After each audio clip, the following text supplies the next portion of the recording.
You're listening to New England Dirt.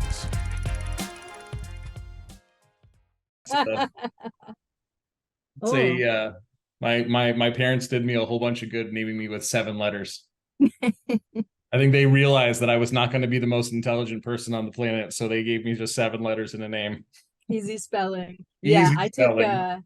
I took my wife's last name and added a whole shitload more letters. So that was in Yeah. hindsight, that's a little rough. Well,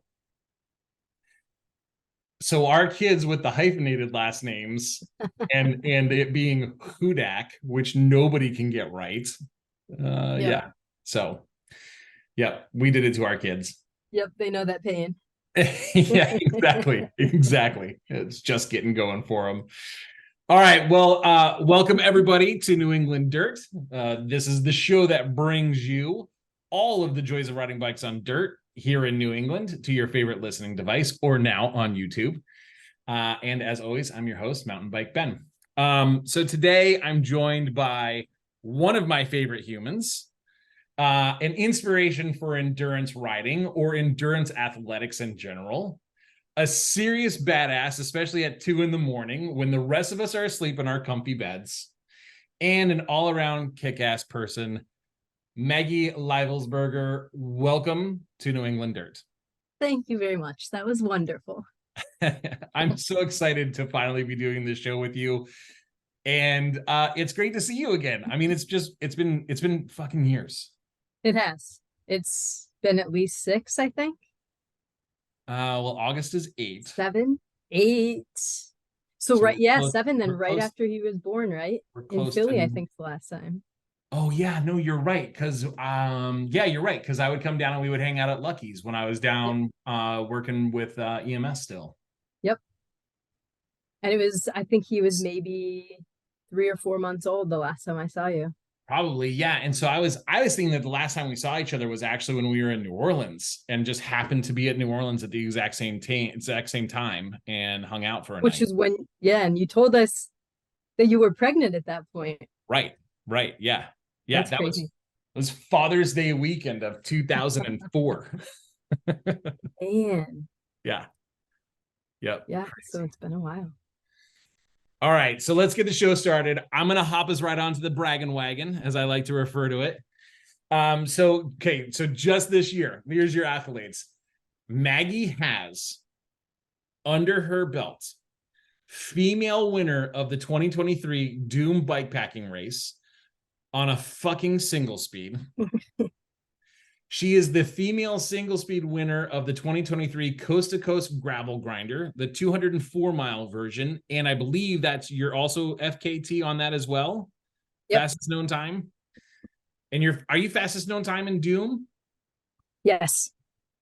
And then also the winner and fastest known time on a single speed at the 2023 GRUSK Gravel Adventure Lungo. That's the 260-mile loop.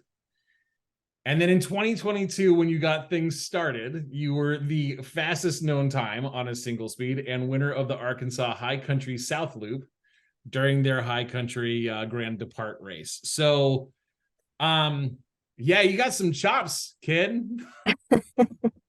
I'm honestly just tired thinking about like all the hills, the long hours, and the knee pain from pushing a single gear over all those mountains and all those miles. Like, it's just like, bravo. Thank you very much. Thank you, sir. Yeah, it's single speed bike pack racing's been good to me so far.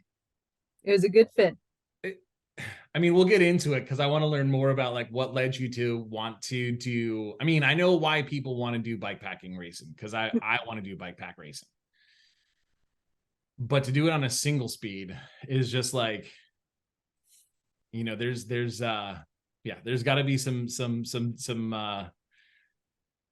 reasons there that I hope we get into a little bit. So the therapeutic nature of riding bikes for long distances with a whole bunch of, as I say, in snail mode with all of your stuff on your bike. Oh yeah. Is just that's one thing, but then to reduce the comfort of multiple gears and the grinding up a climb in the lowest gear that you can possibly find. You've removed that from your equation. I want to know why. So, okay, so let's real quick give listeners and viewers, and I hope listeners, if you're listening to this on the audio only version of this podcast, you can actually see a full video on YouTube now with this. Maggie and I are coming live from Zoom, and there is a bunch of information, or not information, I guess I should say added content from the race organizers, from Maggie herself, from some of my archive photos of our time together in previous years. That is also shared on this podcast. So go visit YouTube, NE Dirt on YouTube, and you'll see this live there if you want to get the full extent of this episode. So, all right, I think, were you at the 30th and Market Philadelphia location of Eastern Mountain Sports when we first met? Yeah, I think so. I was trying to rack my brain. No, you know where we met? In New Hampshire. At what, like Bike Barn or something? It was before Bike Barn. It was at one of the trainings up there. Maybe it was like a Convergence Barn or something like that. Yeah. Yeah. And because I had just started working with Mike, because he was the bike tech down there. Yeah. Yep. And you and I met up in New Hampshire at the training after that, because you were still up in New Hampshire. I think it was before you did the district stuff. Yes. And then we started working together when I was down in that shop finally. Yeah, and then so we're talking about Eastern Mountain Sports. So for anybody who's not familiar with what Eastern Mountain Sports was, we'll use some past tense because we come from a former generation of Eastern Mountain Sports, a very different era of it. Very different era. Eastern Mountain Sports is the East Coast version, although they dipped their toes into Chicago and Colorado for a brief period of time of an REI, or Recreational Equipment Incorporated. And I mean, we had a killer time working at that company. We did some super cool things. And so we had these training events for all employees, and they would come up to New Hampshire, like into the White Mountains at the Mount Washington Auto Road, and hang out there and for 3 days, and have all the vendors from various companies like Osprey and Patagonia and Nemo and Big Agnes were always there. Yeah, it was super cool. Yeah. But so we got to know each other there, and then I would come down to Philadelphia because I started doing like all of the more nationwide, or I guess New England and Mid-Atlantic was our nation, all of the events. And so that's when you and I really actually started to hang out, because you were the event person, my go-to event person, because I knew you were cool as shit and fun to hang out with, and you could talk the talk during an event without any problem or hesitation. Yep. We had some good events going. We had some great events going. Yeah, I mean, I think that our the one thing I like to claim here a little bit is that we were the first title sponsor of the Philadelphia Bike Expo. Yep. Way back in the day. Before it moved into the convention center and became like what it is today. And those were good times. Those were great times. Yeah, that's when it was in the Armory. That's right. Yeah, and there was like 2 years in the Armory. 20 vendors. Yep. And it was so small. Tiny. But it was awesome because you were still like hyping up bikes just as much as they do now, but on the teeniest little scale. Yeah, and it was cool because it was definitely it was a Philly thing for the first like year, 2 years. It was definitely really diehard Philly. But credit to Bina and the whole entire crew for growing it to what it's been. Because I mean, we've known Bina and the Belinky Cycle Works crew for some time, obviously, in small cycling network in Philadelphia. But I think we both saw the promise of that event when we were there for those first couple of years. Anyway, so Yeah, good strong working background, but then also like I think we just realized that we liked hanging out too. Yeah. So every time I would Absolutely. come down to Philly, we would do these rides that we called cheesesteak rides. I And think we had James. I think we had James in on a couple of those. yep. We would ride our bikes to one particular cheesesteak location. If you know anything about Philly, then you know that it's the capital of cheesesteaks, and not a steak and cheese, a cheesesteak. And you'd go to one steakhouse, you'd order what your cheesesteak was, and then we would ride bikes to the next one, typically speaking, a little distance away so that we could burn off some of the former cheesesteak and order the exact same cheesesteak at the second location and debate which one was better. Yep. Oh, good times. We should probably meet up and do that again. We should. Yes. 100%. 100%. I haven't had a good cheesesteak since I think we left Philadelphia. I gave up eating meat after all those, so not a bad wasn't call. worth it anywhere else. Not a bad call. There's definitely a bunch of health reasons and environmental reasons to give up meat. And then also I would come down for just random shit, and we would meet up at, what was that place called? Lucky's? Yep. With the best fries in the whole entire world. Yep. And the most ridiculously good burgers. Because they had that PB and bacon burger. Yes. That was, and it came with a side of jelly, which always tweaked me out. Yep. The grape jelly. Yeah. And the grape is the integral jelly on that one. Can't make it with anything else. And so when the demo tour started, that's when I would come down and we would just hang out. And I remember like having a bottle of whiskey delivered to the table. Yeah. Double shots of Jameson all night. All night. Oof. Yep. Yeah. Back in my PB&J days, the Pabst Blue Ribbon and Jameson days. Yep. Good times. Well, I mean, it was fun. I think, like, thinking back to that, it was just, we were trying to do as much and cram as much fun as we possibly could into like the 3 days that I would be in Philadelphia for work. Whether it was good food or gross food and a ton of bike riding and a ton of alcohol surrounding the whole entire thing, it was just good times. So it was. I have fond memories of those days, Maggie, and I'm psyched that hopefully we'll get it back and we'll start doing them again. That'd be awesome. Or maybe some bike packing trips instead. Hey, I'm down for both. That sounds good to me. So let's talk about, how you got involved in these endurance events. Because from what I remember, you actually were into endurance running back when we were working at EMS. That was your thing. So how did you get exposed to endurance events? Like, what was the catalyst there for you? It's funny. I think it's twofold. One, when I was a kid, it was I think it was 1991.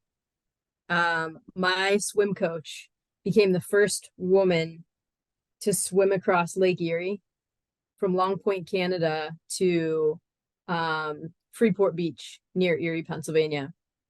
And all the little swimmers were down on the beach watching and cheering. And I remember watching her come out of the water and cheering. And I thought that was the craziest and coolest thing that I'd ever seen, at 9 or whatever I was.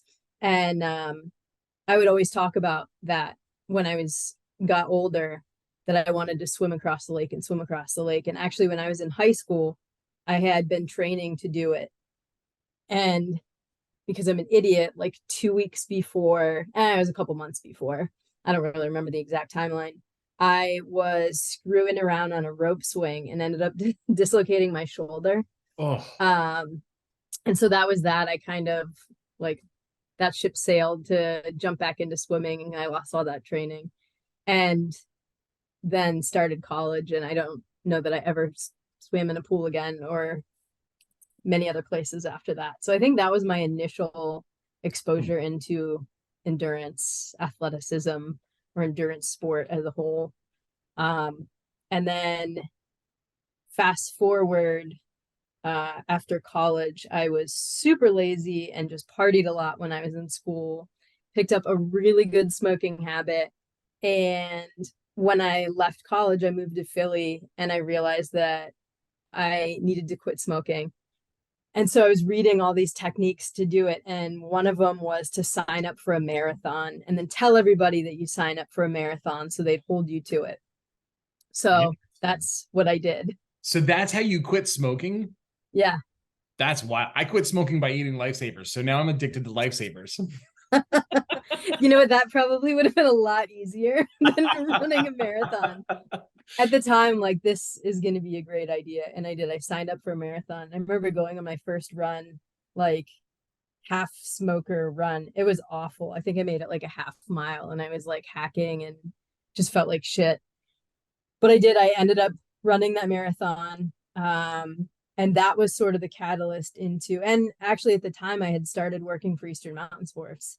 And that was, I'm like, I can't work here and smoke cigarettes. That's so terrible. It goes against everything that like people do in the outdoors.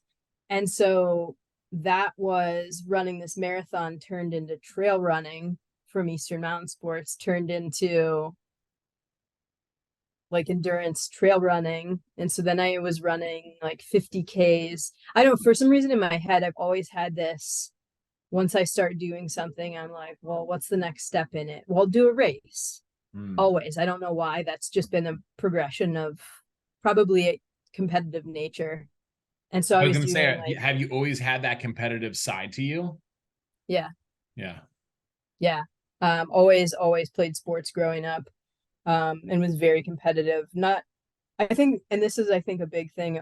I think just the nature of competition, like you're going to be racing or whatever it is against someone else. But I think a lot of it, even from an early age, was how can I get better for myself? Which I think wasn't something I realized until I was older that I was doing. A lot of it was just growing up in sport. Like if you ran more off season, you'll be faster during the season, was sort of the parental guidance side of things that I got. If you lifted more, you'll run faster. If this, then this. And so I think that probably in hindsight, it's probably a negative thing. You know, when you're a kid and it's kind of ingrained and you always have to get better. You need to do this to get better. You need to do this to get better. But I think when taken the right way, when delivered the right way, it actually, for me, turned into a more positive message in these are ways that I can better personal growth rather than always feeling this overwhelming need to compete against other people. Yeah. And I think I've taken that into a lot of the events that I've done and the mindset with a lot of the events, but it's all been hindsight. I don't think I had that forethought going into anything. This has been like reflecting back on, you know, I think after our last talk, when we were kind of planning things out, I kind of resonated on some of the questions in the discussion we had on, you know, what drove me to the point of wanting to do these things and the mindset that goes along with it. And I think that was a big piece of it, was just growing up in, it was never, you'll be better than this other person if you do this, but you'll be better at this if you do this. And it was always, you know, run faster, jump higher, lift more, whatever it was. That's how it was presented to me. So for personal gain, not for bettering the person next to you. Yeah. And I don't think it was always, you know, maybe that's not the way it was intended. I always played team sports. So it was always, you know, if you're a better athlete, the team you perform better. Holding up your end of the bargain. Yep. Yeah. And I was a swimmer. Swimmer is a team sport, but also it's all very individualized events and things like that. So that was kind of the nature of things there. But yeah, once I started running, it sort of rolled into this. So I'll do, you know, a 50K, and then, well, I did a 50K, I'll do a 50 miler, I'll do 100K.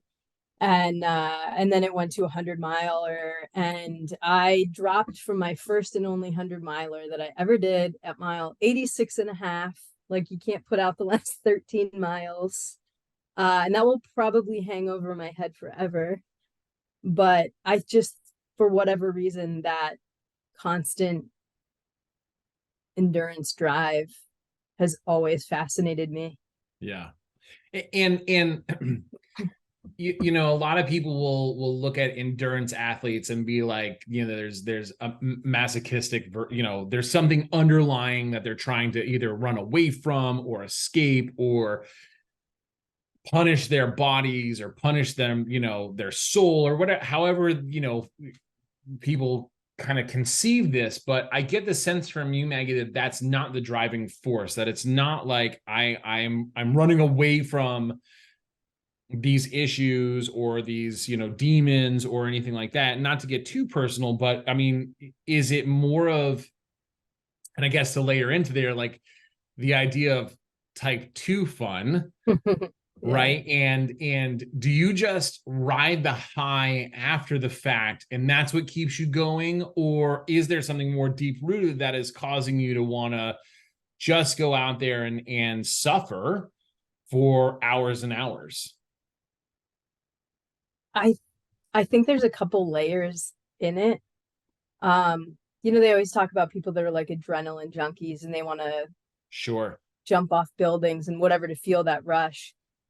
I think for me, that like gut punch feeling in your legs when you're doing a really difficult climb and all you want to do is get off your bike or stop moving, or, you know, whatever sport you're doing. Obviously, we're talking about cycling. I love that.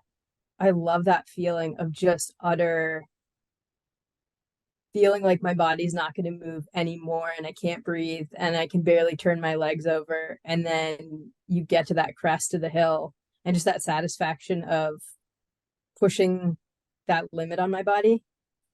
I love that feeling. And I hate that feeling in the middle of these multi-day races.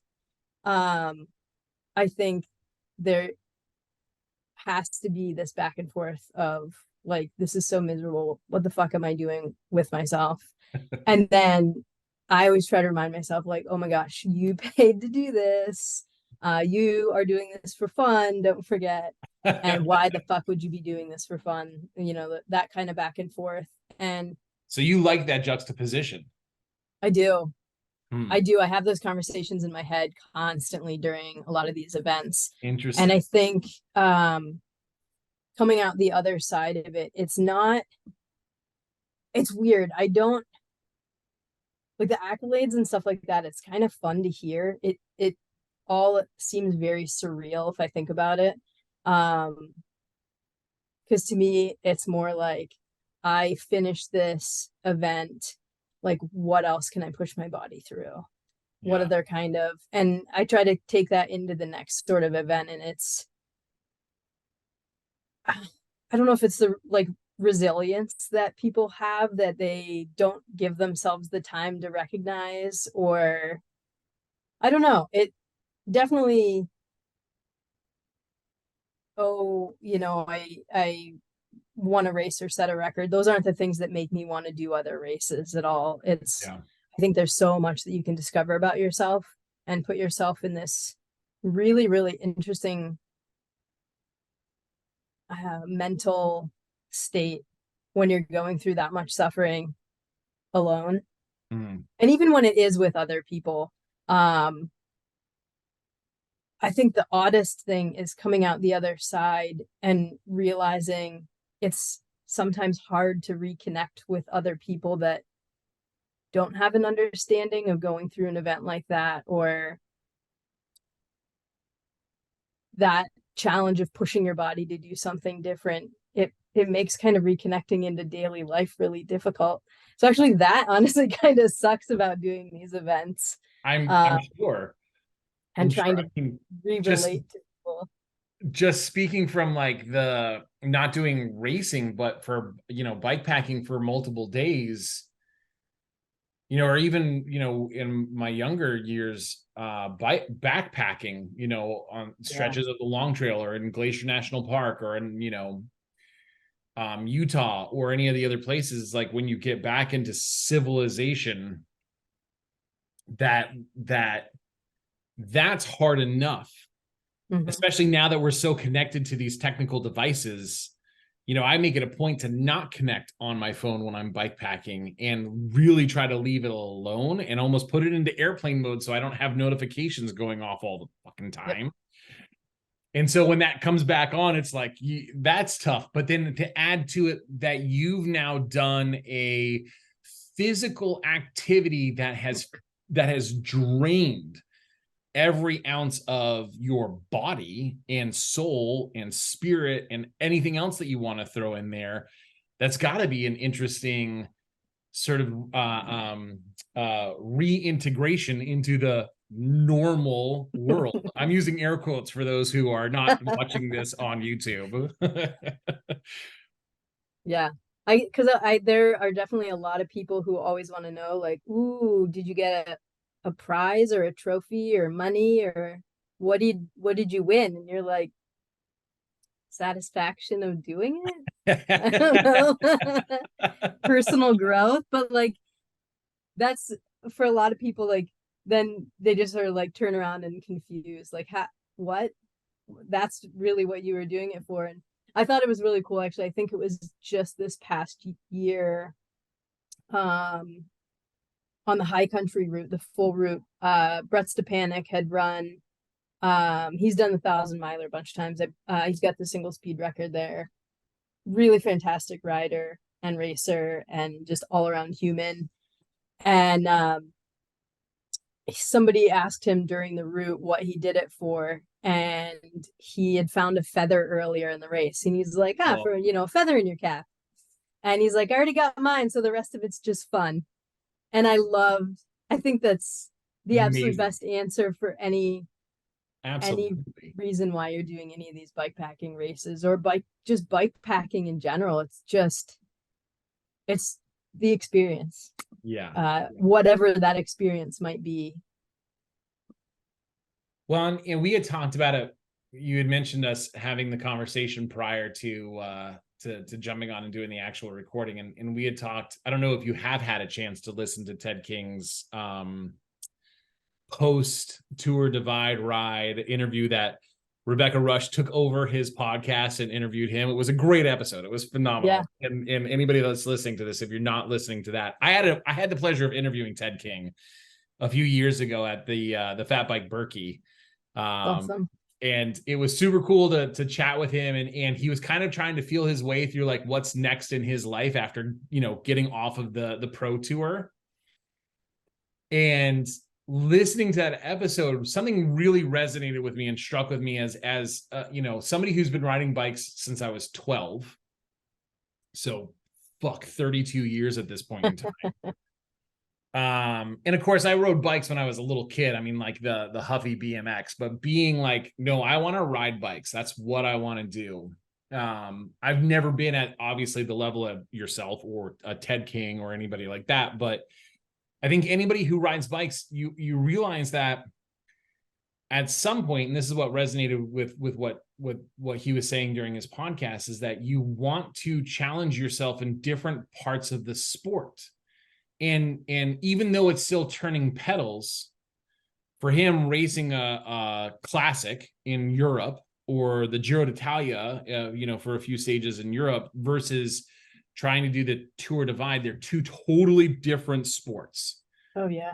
And it's the basis is the same. You've got two wheels and you've got pedals and you've got a chain and you're propelling yourself for your own, strength, but they're completely different sports. And I think that, over the past few years, trying downhill mountain biking and getting into park riding and trying to learn how to do jumps and drops and having done 24-hour races and trying to, have that sort of endurance cross-country or team aspect cross-country racing, and now trying to get into bike packing, I can resonate with that because it's like, you want to continue to push yourself in this sport we love so much in different ways because it humbles you. Oh, and it reminds you that, like, regardless of how awesome it felt to do that jump or that drop, or how great it was to go and explore that new part of the world that you never have in, like I say, snail mode, you're never fucking awesome. And having that gut check on a regular basis is, I think, like what we as outdoor enthusiasts and cyclists look for. And it seems like you go to the max to try and find that, which is it's so cool, and it's so inspiring for, I think, a lot of people, because I think more and more of us want to find that as we are aging, or as the world around us seems to be getting a little bit more challenging. Yes. So I'd like to talk more about like what actually got you into cycling, because when I knew you were a bike commuter. That's you. Yep. The bicycle was a mode of transportation for you. It wasn't your passion. Mm-mm. So what was the catalyst for that change? What made you what branded you as a cyclist? I think it really wasn't until I moved to Erie, because I lived in Philly for 9 years, and I cycle commuted all of those. When I went up to Warrington from Philly, I'd bike from Philly to Warrington to get to work. And so the idea of hopping on my bike and needing to ride 10 or 15 or 20 miles to go to work, I don't know, it just made sense, because that's how I got to work. And I could take the train and then bike from the train station to get to work. I think it's Philly culture. Yeah. And that's where I think that idea of like, oh yeah, you just ride your bike to get wherever you need to go came from. And I don't think it really resonated with me until much later. But I moved to Virginia after Philly, and I had an internship out of town. I lived in Alexandria, and my internship was, I don't even remember the name of the area that it was in. It was like 15 miles away. And I'm like, oh, no, it's cool. Let's ride my bike there. And so I remember before I started, I like practiced and I rode my bike there and made my safest route and didn't think anything of it. I think it was about 15 or 17 miles or something like that. And I rolled up the first day on a bike, and they're like, oh, do you live really close? I'm like, yeah, I'm right in downtown Alexandria. And everybody's like mind blown. They're like, are you going to get a ride home? I'm like, no, I'll just bike home. Not a big deal. And it was always just not a big deal to ride. It was my transportation. Yeah. And then like fast forward a couple years, 2019, I moved to Erie, Pennsylvania, where there is nothing to do. And I shouldn't say that. There's a lot going on, the nice weather, but it's a really small city. So the cycling culture is so different here. It's a lot of intentional group road rides and like hammer pace, pace line riding and stuff like that at the peninsula. And that's never been anything on my radar. And so my uncle had always been a mountain biker. So, and I dabbled in mountain biking when I lived in Philly too, with my old roommate, and I was absolutely terrible at it. I was super nervous and like had these just wicked awful crashes every time I rode my mountain bike. I kept doing it, but and then I sold all my mountain bikes to be able to afford going on a road trip with Allie the first summer that I met her, because I was so broke. And she had asked if I wanted to drive cross country with her. And I was like, well, yeah, obviously, but I had no money. So I sold my mountain bike in order to help pay for that. So I was like definitively not mountain biking anymore. The things you do for young love. Right. And then so years later, now we're married and moved to Erie. But my uncle was a mountain biker. And when he moved here, he's like, all right, we're going to start riding bikes together. I road ride, I mountain bike. And he said, you need to ride like the total of 100 miles before I'll go take you riding. Because his rides were like, 25, 30 miles. So he's like, gotcha. Total. He said, in like 2 weeks, get to 100 miles total. And then we'll go for a bike ride. So I would ride around town. And that's actually how I started learning my way around Erie. I would look up little things like parks near Erie. And then I'd ride my bike to the park and see it, and then ride home. And that's what I started doing. And I remember my first ride I rode out, it's this place called the Bluff State Park, and it's the longest continuous section of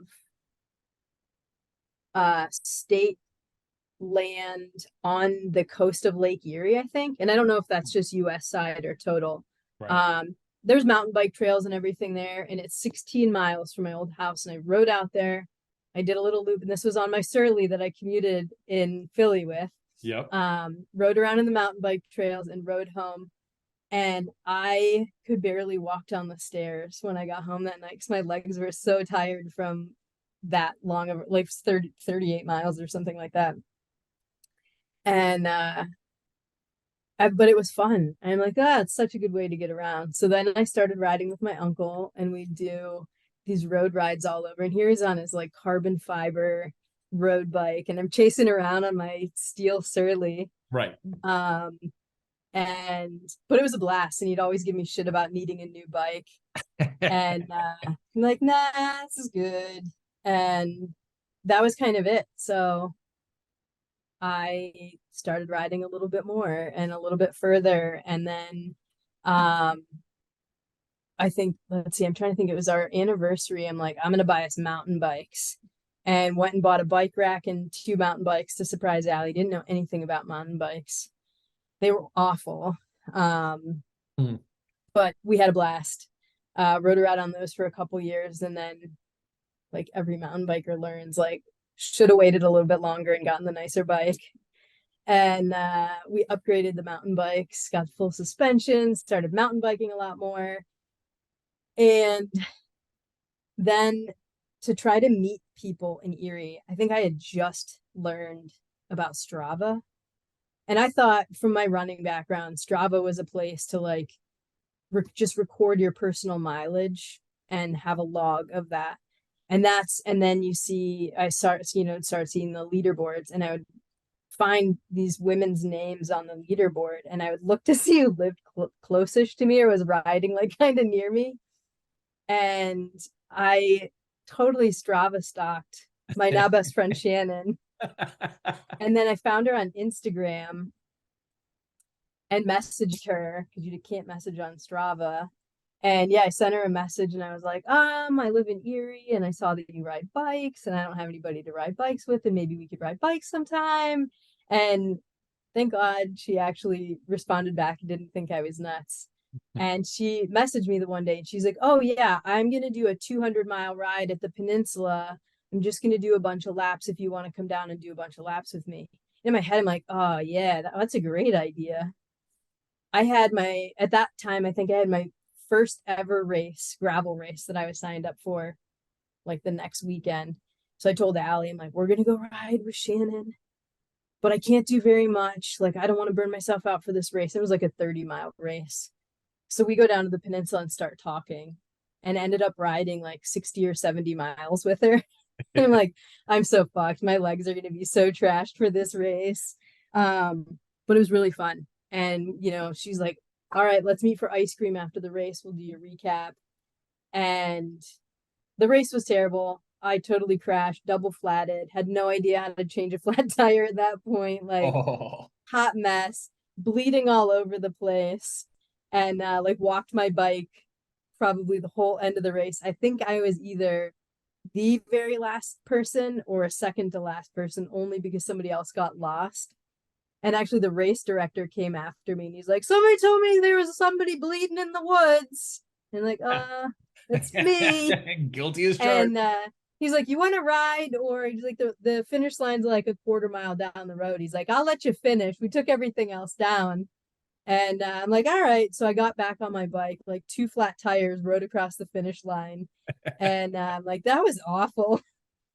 And, Shannon was like, nope, you got all the shit out of the way. The next one will be much better. And she was doing a lot more distance. And I'm like, well, I'll just do some more distance riding with you. And we started riding together and kind of pushing the mileage at that point. And then, so I was into like 2019, 2020. So I think that's, my COVID timeline's bad. So it would have been like early in the year. So we were still riding a lot. And that whole year we just, rode as much as possible. And then did our first 50 miler. And then I think we did our first 100 miler the next year. I went and did it by myself while I was mountain biking with my uncle, I just wanted to see if I could do it. And it was pure curiosity, I wanted to know what riding 100 miles felt like. Took me all fucking day. And I think I like rested under some trees and just hung out, but I did it and it was fun. It was like just this beautiful sunny day in the middle of summer. And then COVID hit. And so all we were doing was just like banging out 100 milers on the weekends for fun and just cruising all over the place, packing lunches, doing all that kind of stuff. And Allie and I decided, it must have been around this time. No, it was end of 2019 through social media, because that's when I started getting more into like distance bike riding and starting to follow more riders and less runners on Instagram. And that is when I first learned about the Arkansas high country. Oh, and that was the year that that Ted King had done it. And he had set the record. It was like 4 days, 20 hours. And Ashley Kerlock was the first female. I think it was like 7 days, 9 hours or something. But I remember reading more and more about it. And I thought that was just the craziest thing I'd ever heard, like riding 1,000 miles on your bike. I was totally mind blown by the idea of it. But then I loved the idea that you could do like bike packing and bike touring and that sort of stuff. So I kind of had been thinking about it for a while, didn't do much, followed the bike community, was riding more. So COVID hits, and Allie and I were like, it'd be so cool if we rode back to Philly and went like ate vegan food all weekend. So it's just as all the hotels were opening back up. And so we did. It was like 454 miles, I think, was our whole route. And her deal was that she would go, but she didn't want to do all the climbing. So we couldn't just cut like beeline across the state. We made this route and we went from here up to Olean and got a hotel in Olean, and then made our way down the Pine Creek Trail down to Jersey Shore. And we were going to do like 60 or 70 mile days. And I remember talking to Shannon, who's definitely like the distance instigator. And she's like, oh, you could definitely do 100-mile days back to back. You should just do that. So I'm like, oh, okay. Well, and I did all the logistics planning. So I didn't totally tell Allie that was the plan till we were on the way where we had stuff booked out. So we did it. They were all like 102-ish. And I think our biggest day was like 129. And it was literally like left in the dark and rode till dark. Because I mean, we didn't know about pacing ourselves, nothing. All we had was a seat bag and our water bottles. I didn't look at where like stops were along the way. We just knew where the hotels were. So, but it was a blast. We did it. We only had one bad bonking episode that were saved by like Maui onion chips and a Coke, just outside of Jersey Shore.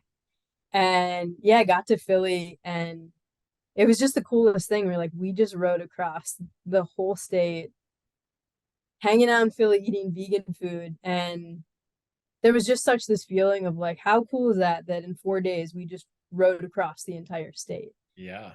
We did our own thing. Like, it was a blast. And I think that coupled with this like worm of there are races where you can do this kind of stuff and you can keep pushing that internal challenge on whatever you want to do at that point.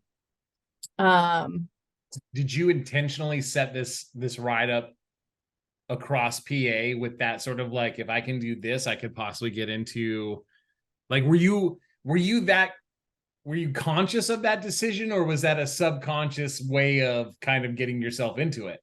I think it was completely subconscious to get into it. It really was more, we had all, Shannon and Allie and I had talked more about bikepacking and exploring different places. And like, that was vacation type stuff. And so it really was just about a different way to get to a new place. Although this was an old place for good vegan food. But after that, the three of us started looking into more routes. And that's actually when we learned about the VTXL, Well, I was just about And to that ask was, if that was your next, because I remember seeing all your yep, photos from that yeah, ride and being super jealous that you were doing that, but at the same time, like, oh hell yeah, like yep. they're in. They have hook, line, and sinker. They're a cyclist. Oh, 100%. Yeah. And that, so at the time that we were going to Philly, and it was 100% hotel. We went to a hotel every night, shower every night, and that was all during COVID. And then bam, Ted King did VTXL in one go. It was like 330 miles or something. Yep. And we were like, we're gonna go do that route. And we kind of like talked about it and thought it was really cool. And we're like, let's do it. So Yeah. we got our vacation time off, and we did that in August of 2021. So we were going out in the first weekend in July of 21 for a practice bike pack trip, because none of us had ever carried a tent, nothing. I found a Big Agnes bike pack tent on super clearance, like the shorter pole one. I got that because my old tent was shot, and we had our seat bags, and I wore the most burly, huge backpack, and it was awful. But I used to call it my turtle shell because it looked like I had a giant turtle shell on. And so we were doing this test ride trip, and the tent, I just strapped it directly to my handlebars because, again, I have no idea what I'm doing. Sure. And so as we're riding, it keeps loosening on one end and like rubbing on my wheel. And Oh, so you without wear even right thinking through. about it, yeah, without even More. thinking about it, I went and like Oh. yanked the strap while I'm riding. And we're going like, I don't know, 20 miles an hour down a hill on a gravel road. And I yank it, and of course start doing this with the bars. Start going off the side of the road, and I caught the like ditch on the side of the road that's full of loose gravel, and just immediately down. Broke my collarbone and ended up with a concussion. What Wait, they this say? was during your VTXL ride? No, this was a month before it. Oh, this was the practice. Oh, gotcha. This was your Yeah, shakedown ride. yeah. Oh, Super hell of shakedown. a shakedown. Super shakedown. Is that what you just said? Yeah. So, Oh, yeah, I ended up man. with, they said traumatic amnesia. So I did not remember actually what happened. I knew what happened leading up to it. I do not remember crashing, but my friend came up to me and she was like, do you know where we're going? And it was like racking my brain. I could not remember what we were doing. She asked what day it was. Like, she's like, what holiday weekend are we near? And like my watch says the date on it. So I peeked at my watch and I said it. And then she was like, oh, okay, you're fine. I said, no, I lied. I looked at my watch. I have no fucking clue what day it is. Wow. So I ended up having to go. My uncle, we rode because we had no way to get anywhere with better cell phone service. So we rode out a little bit from where we were. And I just had to like balance because I broken collarbone. So I Yeah, was you're kind of like fucked. balanced on the bar riding. And it was my friend James, Shannon, and Allie. And we all laugh about it now. They were like, we rode you out like security detail on all sides. And they were like, I'm just laughing and talking, like not really Complete shock. thinking You're in what complete just shock at this happened. point in time. Oh Yeah. yeah. Oh, man. So my uncle picks Allie and I up and gets us back to the house. She helps me get out of like my bike stuff and my sports bra off. And we go to urgent care, and they were like, yeah, you definitely have a concussion and you have a broken collarbone. And so I'm like, well, shit, it's 3 weeks out, 4 weeks out from it was like 3 or 4 weeks out from our trip from VTXL. So I did what any idiot does, and I had that sling that you wrap all the way around, and Uh-huh. I would hold on to the vent in our basement. I put my bike in the trainer so I could stay perfectly upright. And I just did all my mileage training on the trainer for the next 3 weeks.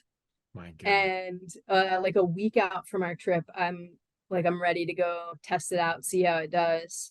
And it wasn't comfortable, but it wasn't uncomfortable. And at that point, they'd already said, like, the two bones calcified, they're not going to fuse. It is what it is. You can either live with it, get the bone chip removed, or plate it. And it was not bad. So I decided to live with it as is. In the meantime, I emailed Big Agnes and I was like, hey, R&D guys, I have a great idea for you. You should put cam lock buckles on so that they can't loosen when they're riding. They're like, first of all, that's a great idea. But second of all, holy crap, like we don't like to hear anything like this happens. And so they sent me a discount code, and I ended up that's where I got my sleeping bag that I'll be on my races now. So thanks guys for that. Not mad about it. I just know how to pack that tent better now. But yeah, so the other thing I realized is because my collarbone was broken, I was riding a 2x at the time. And so with a bike bag on the handlebar, you have to push a little bit more to get your shifting. And that actually flared up my collarbone. So I'm like, I'm going to turn my bike into a 1x. And so I did that before our trip. So I didn't have to shift it all with my left hand on my collarbone. Threw a bigger cassette on. Learned that a GRX 600 or 800 derailleur will, in fact, work with a 42 tooth cassette. And yeah, so I turned my bike into a 1x, and we drove to Massachusetts, loaded up all the bikes, all the gear, rented a U-Haul in Massachusetts because there's nowhere else to get up to the border to start the route. Right. We had to rent, I think they made us get a 15-foot truck because we were doing a one-way trip. We put all our bikes in the back. 3 of us in the front, so we rotated because somebody had to sit on the floor in the middle. Drove the like 6 hours or whatever it was all the way up to the Canada-Vermont border. There's a landscaping place up there where you can drop a U-Haul off. It took a lot of legwork to find this out, but you literally, there's nobody, there's just a lot with mulch, and they have a key drop, and so you drop your keys, and we all kind of stood around by the key drop, and we're like, when we put this key in, like we literally have no way else to get back to the car other than biking. And drop the keys. I think we all like cheered and danced, and we did the route. We did I think we ended up about 60 to 70 miles a day. But I said that was my Ted King training plan, because I think it was like 2 months before that he had broken his collarbone. I forget what race he had done it in, but he ended up having to get surgery. But I said that was my tribute to Ted King, doing the VTXL 3 weeks out from breaking my collarbone. There you go. Nice. But it was so oddly, it's funny that you brought up the Ted King thing earlier, because I never ever put it together till right now. But he was the rider that won the first year that I learned about the high country. Yep. And then that was his bike route that they designed for him, was the first true like bike pack route that I've ever done. So that's weird. That is weird. Yeah. But yeah. So okay, so you dabble into credit card bike touring, and then bike packing on the VTXL. And so when does it dawn on you that all of a sudden now I want to take this and add the competitive edge to it? It was shortly after that, because I think ever since I learned about the high country race, that was something where I said, I'm going to do this race sometime. And so did you set that in motion after the VTXL? Like, I'm going in 2022 and I'm racing the high country? Yeah. And actually that year I had intended on doing the full loop, the 1,000 miles. Gotcha. And so over the winter, it was actually really cool. So Erie sucks. We get a lot of snow and even more ice. So basically from roughly mid-November until April, you ride inside, unless you fat bike. It kind of sucks. Well, there's fat bike packing races. That's true. And I've met a couple people that do it, so maybe this will be the next beginning venture. I have a good friend who has raced the Iditarod and has designed a bike specifically for the Iditarod. And yeah, it's definitely on the ideas list. Oh my God, yeah. There's a rider. Her name's Jill Martindale. And I had the absolute pleasure of meeting her at the beginning of Coast to Coast in 2022. At the beginning, she was kind of wandering around when everybody's doing photos, and I saw her. I'm like, "Do you want us to take your picture?" She's like, "Oh yeah." And as it turns out, Jill is actually like one of the most incredible, very accomplished cyclists. She rides for Salsa, and she's done the Iditarod, and she did it the year that COVID hit and ended up getting stranded in some of the places because they couldn't go into the towns. Right, right. And that to me is just mind blowing. To think about that.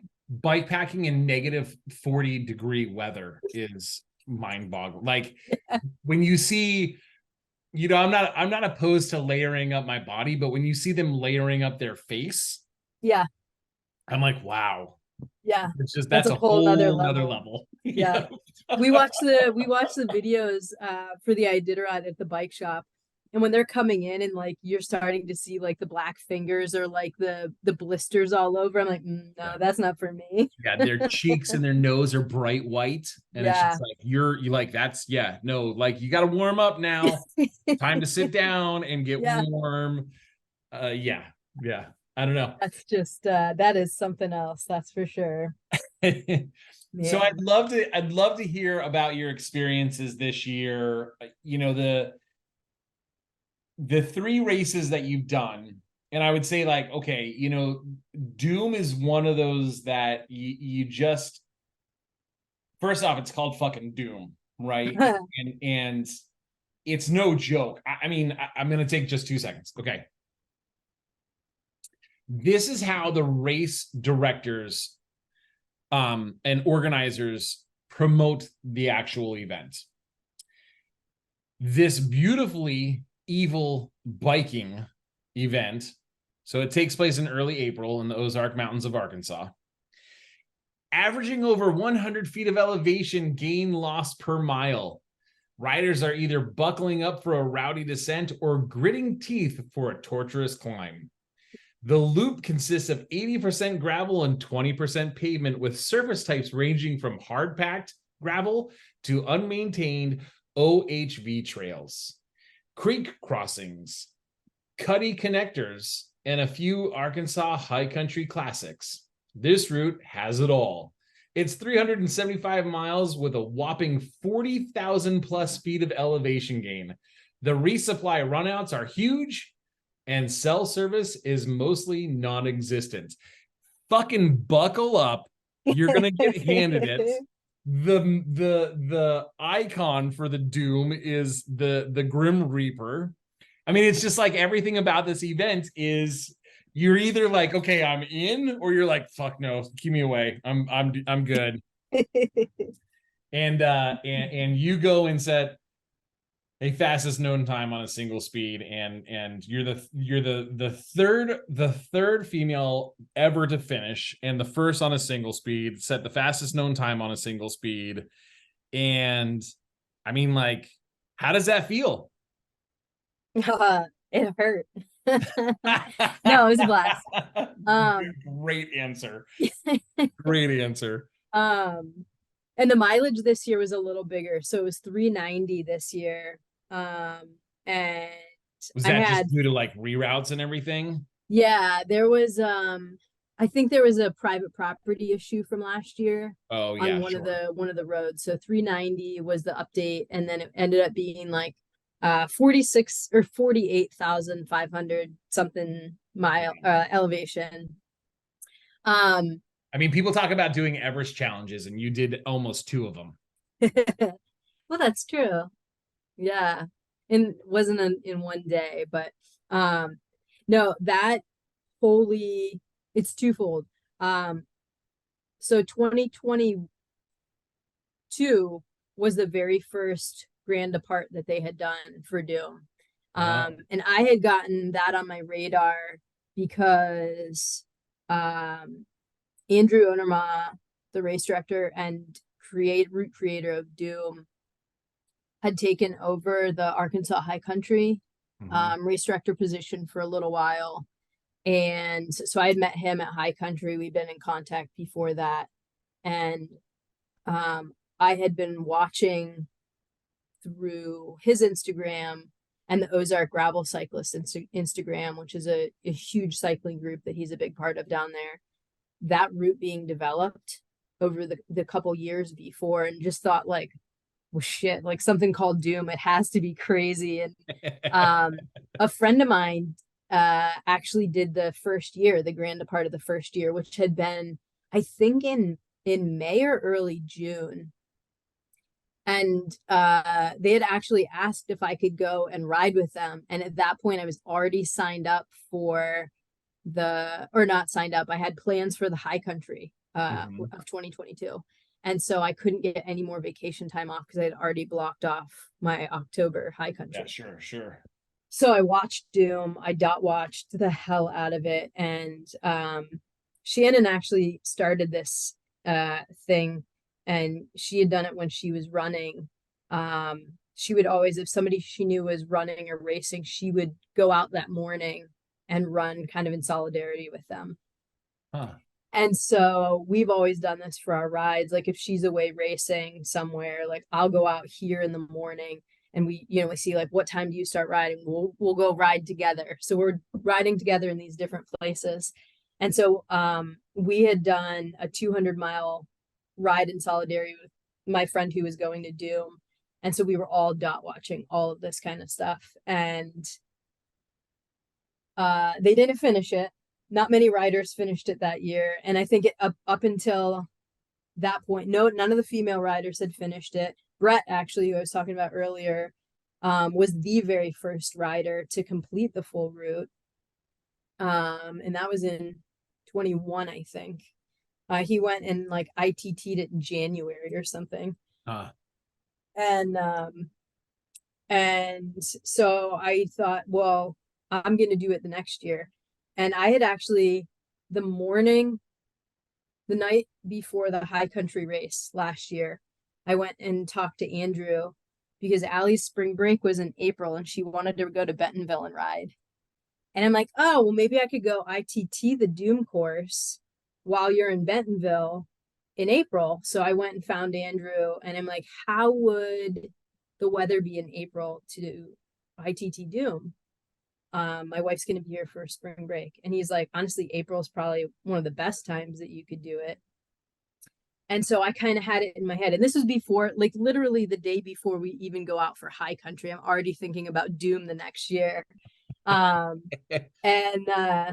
So, he's like, that would be a really great time. Like, okay, I'm going to talk to you a little bit later. I might need to do an ITT on this. So at this point, I'm talking about ITTing Doom the next year. And for I've listeners, never done a bike pack race. Just for listeners so that they understand what an ITT is. It's individual time trial. Just to clue everybody else in who's not necessarily hip to this jive. Yeah. So I've never done a bike pack race. I've never done a grand depart. I have only ever, outside of like bike packing, I did one test trip before I did High Country. I did an overnighter with a friend of mine and I made 142 miles with like 11,000 feet of climbing. We were supposed to do a 3-day trip. We did that 142 miles, got to our campsite, woke up the next morning and both of us were like, fuck this. We're riding home. And we cut it short, rode 100 miles back to the house. And that was the day that High Country opened for last year. And it opened, there was the South Loop. And I'm like, I had registered for the full 1,000 miles. 2 hours later, my ass was hurting so bad still from this ride that we had done. I was like, no, I'm going to do the South Loop. And so I immediately went on, like edited, changed to the South Loop. That was July of 22. So fast forward, it's October 22, the day before High Country. At this point, no grand depart, no bike pack race, never slept out in the woods by myself. And I'm like, I'm going to do that Doom ITT. That's just like, yeah, where your brain goes with stuff like this. And he's like, all right, well, let's get through high country first. So, do high country, met some incredible people. And one of the people that I rode with, who is now a very dear friend of mine, Ryan Bruce, rode Doom with my friend the grand part of the first year, who unfortunately was not able to finish it. And my friend had said, when you go to Arkansas high country, you have to say hi to Ryan for me. And so I was looking for the Doom bell all day, and we were riding together, didn't realize it right away. And it was like, you're Ryan, you're Maggie. And we're like, oh my gosh. We rode together for a couple hours on the first day of high country, got separated. And then I ended up at a hotel the next night, and I had heard that I could see on the tracker, there were a couple riders behind me. No idea who they were. And I told the hotel, like, there's some more riders, you might need another room. Left at 5:30 the next morning, went riding, stopped at a Dollar General, come out of the Dollar General, and there's Ryan and another friend of mine now, Timmer. And I'm like, oh my God, these are the first people I've seen in like 2 days, and like a day and a half. And they're like, oh, what's your, we're eating outside Dollar General, and I have like a can of black olives using the lid as a spoon kind of thing. And they're like, oh, what's your plan? Where are you staying tonight? I'm like, oh, no. Like, I'm finishing this. I am not staying anywhere. I don't want to ride my bike anymore. So it was like, I think we had 220 miles to the finish or something like that. And like anywhere we stop would be just a weird amount of time to finish. So I said, I'm going to be done. So we are riding together throughout the rest of the day, and they had plans on stopping at like, I don't remember what the mile, it would have been like mile 387. So they would have had 100 miles the next day. And, here in my head, I'm like, oh, another night in the woods by myself.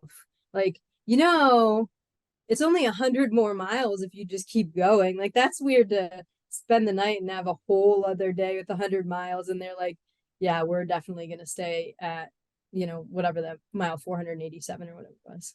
No changing their mind. No, I tried. So probably like 4 hours later, Ryan gets a text from one of his friends who I have since met in Missouri. And he's like, man, for how crappy your training was, you're doing pretty good. I can't believe it. Or something along those lines. And he's like, you're in like 5th place. And Ryan's like, what the fuck? Message I just got. And you see the wheels turning. And he's like, if we keep pushing the pace, we could finish and we could potentially get in under the 3-day mark. So it would have been 6 a.m. or 7 a.m. I think we started on Saturday. So before 7 a.m. on Monday. And that's it. When this is one thing I've learned. I call it's the Bruceism. And he said it out loud, and that means he's in. So I'm like, okay, I got him. And you're like, yeah, let's do it. Let's go for that. And that's what happened. So the 3 of us had then made the decision, like they were going to push with me. And they're like, we're in. We're going to finish the race with you. We're going to shoot to try to go under the 3-day mark. And I didn't even have a timeline in my head. I just couldn't imagine having to like go to sleep and get up and do it all over again at that point. Sure. So, and we did. We finished like 4 or something in the morning, I think. Made it under the 3-day mark. I think we were like 2 days, 22 hours and 24 minutes or something like that for the 500 miles. And immediately, like, we crossed the finish line, dropped our bikes, did like a 3-way hug. It was my friend Shannon's birthday, who came down for it, wished her a happy birthday. That's and cool. I'm like, I know I'm going to do Doom. And so that was all your precursor for Doom. Yeah. It was all I needed. Like, because I think that the vibe, the community of people that rides, it's so fucking magical. And that's the part that I think wholly made me like both feet in, fall in love with bikepacking, but bikepack racing is the people that you get to meet when you're doing it. Because you are at your absolute most raw, horrendous, miserable point with these other people who you've only known for a couple hours. Right. But you're so brutally honest with each other about how you're feeling and how you're doing and what you're going through. And to pass the time, you're telling all these personal stories and like sometimes really personal things about what you're going through. And it just makes the most amazing connections. Sure. Yeah. And then, you know, by the end of it, you're like, can you hold my bike while I like pee? And then you're going to the bathroom still talking to each other. And like not thinking anything of it, just stuff like that. And that to me is so absolutely special and so cool. And I just love that. It's not competitive against the people that are around you. You're competitive with yourself amongst amazing friendships.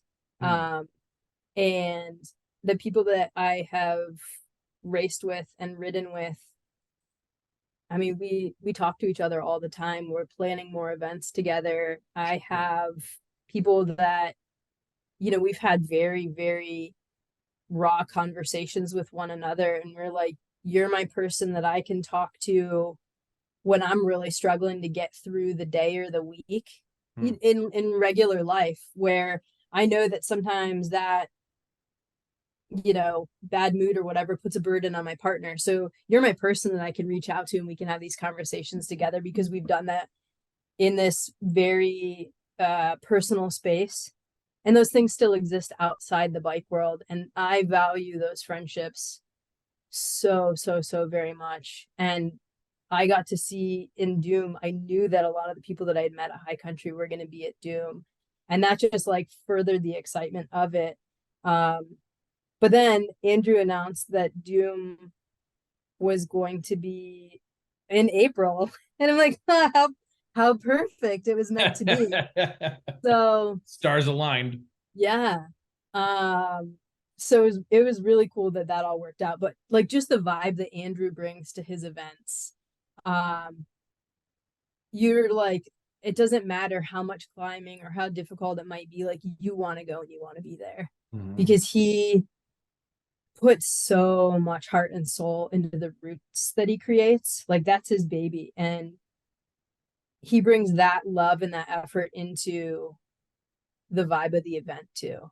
And so, you know, you go down to Doom and you know it's going to be something special for the people that are down there to be a part of that with him and experience that. And so, yeah, I rolled up. Allie was actually down in Bentonville on her vacation, and it didn't work out timing that I could go down there with her and then also get over to Ozark. So I drove down separately. And what was really cool is, you know, she'd been having a tough time in her job. And so while she's on her spring break, she found out she didn't get offered this other job that she had wanted. And, you know, we kind of talked about it. We were on the phone and we just sort of hit this point where we're like, fuck it, quit your job. I'll come pick you up in Bentonville. Come to Ozark with me. You can ride your bike in the Ozarks. Like you'll get to see the bike pack vibe and see what it's like and meet all the people down there. And it'll be really cool. And like, we'll just figure everything out later. So she did quit her job that night. Yeah, so I drove straight down to Bentonville. It was like 15 and a half hour drive. Slept for a couple hours. We loaded everything up, hopped in the car, drove over to Ozark. And a friend of mine had got an Airbnb there before Doom, right at the start and the finish of Doom. My friend Shannon, and so he and another guy Mark had it, and we filled it up. Nice. And Allie helped with registration. Oh, cool! So she was right in. Oh yeah, yeah. Like got to meet everybody that was riding. Because we all had to do during our check-in, you had to have your water filter because everything's kind of remote. So she's like checking, everybody has a water filter, everybody fill out the paperwork. Gotcha. Yeah. So she jumped in and did all that and got to see the Grand Depart, which is something to see at Doom, because you get the Gremlin Bell at the start of Doom. And honestly, like, if I didn't say that that was an enticing thing to get during the race, like, I would 100% be a liar. Like, that might be the coolest thing ever. And if for people that are listening, I was going to say, please explain this. yeah, you absolutely have to look up the, I guess, history or myth or whatever you want to call it of the Gremlin Bell. So it actually is for motorcyclists, and I believe the original was a gentleman had the bell on his bike and was riding his bike, and I don't know if there were packages on the bike or something like this, but he took a spill on his motorcycle, and the gremlins come out and start stealing the bags and the boxes, and somewhere in there, like the bell rang and scared them all off, and you realized it was this, and gets the stuff packed up and go. So the gremlin bell is to ward off the gremlins from your bike trip when you're riding at night. And again, it's a motorcycle thing. And Andrew had actually met someone while he was route scouting who had a huge keychain of these bells. And they chatted and at one of the general stores, and that sort of was the impetus of the Gremlin Bell. And so the ceremony is you get a bell at the start of the race, and you walk around your bike ringing the bell, and that's warding off the spirits and safety net your bike, and then you attach it to your bike or bike bag or whatever, and you ride with it for the whole of the race. And everybody's is a little bit different. And this year, the grand depart was the day before Easter Sunday. So Andrew's out in his Scream mask with bunny ears on, and all the gremlin bells were in little plastic Easter eggs, like the kind you crack open. That's and so awesome. we all, totally random, like we all got our little Easter egg. That's very and cool. That had our gremlin bell in it. And so you put it on your bike, and some of the riders who had done it before have the option: do they want another, or do they want to keep their original, however that is. Yep. You can collect more, but so that was something. To me, what was so cool about it, other than the fact that the whole story about it, like, I don't know, maybe you do get like a false sense of protection. It's like your little placebo in the woods, having this little, gremlin bell. And I just called it my Doom bell because I know I sent you that video of me singing.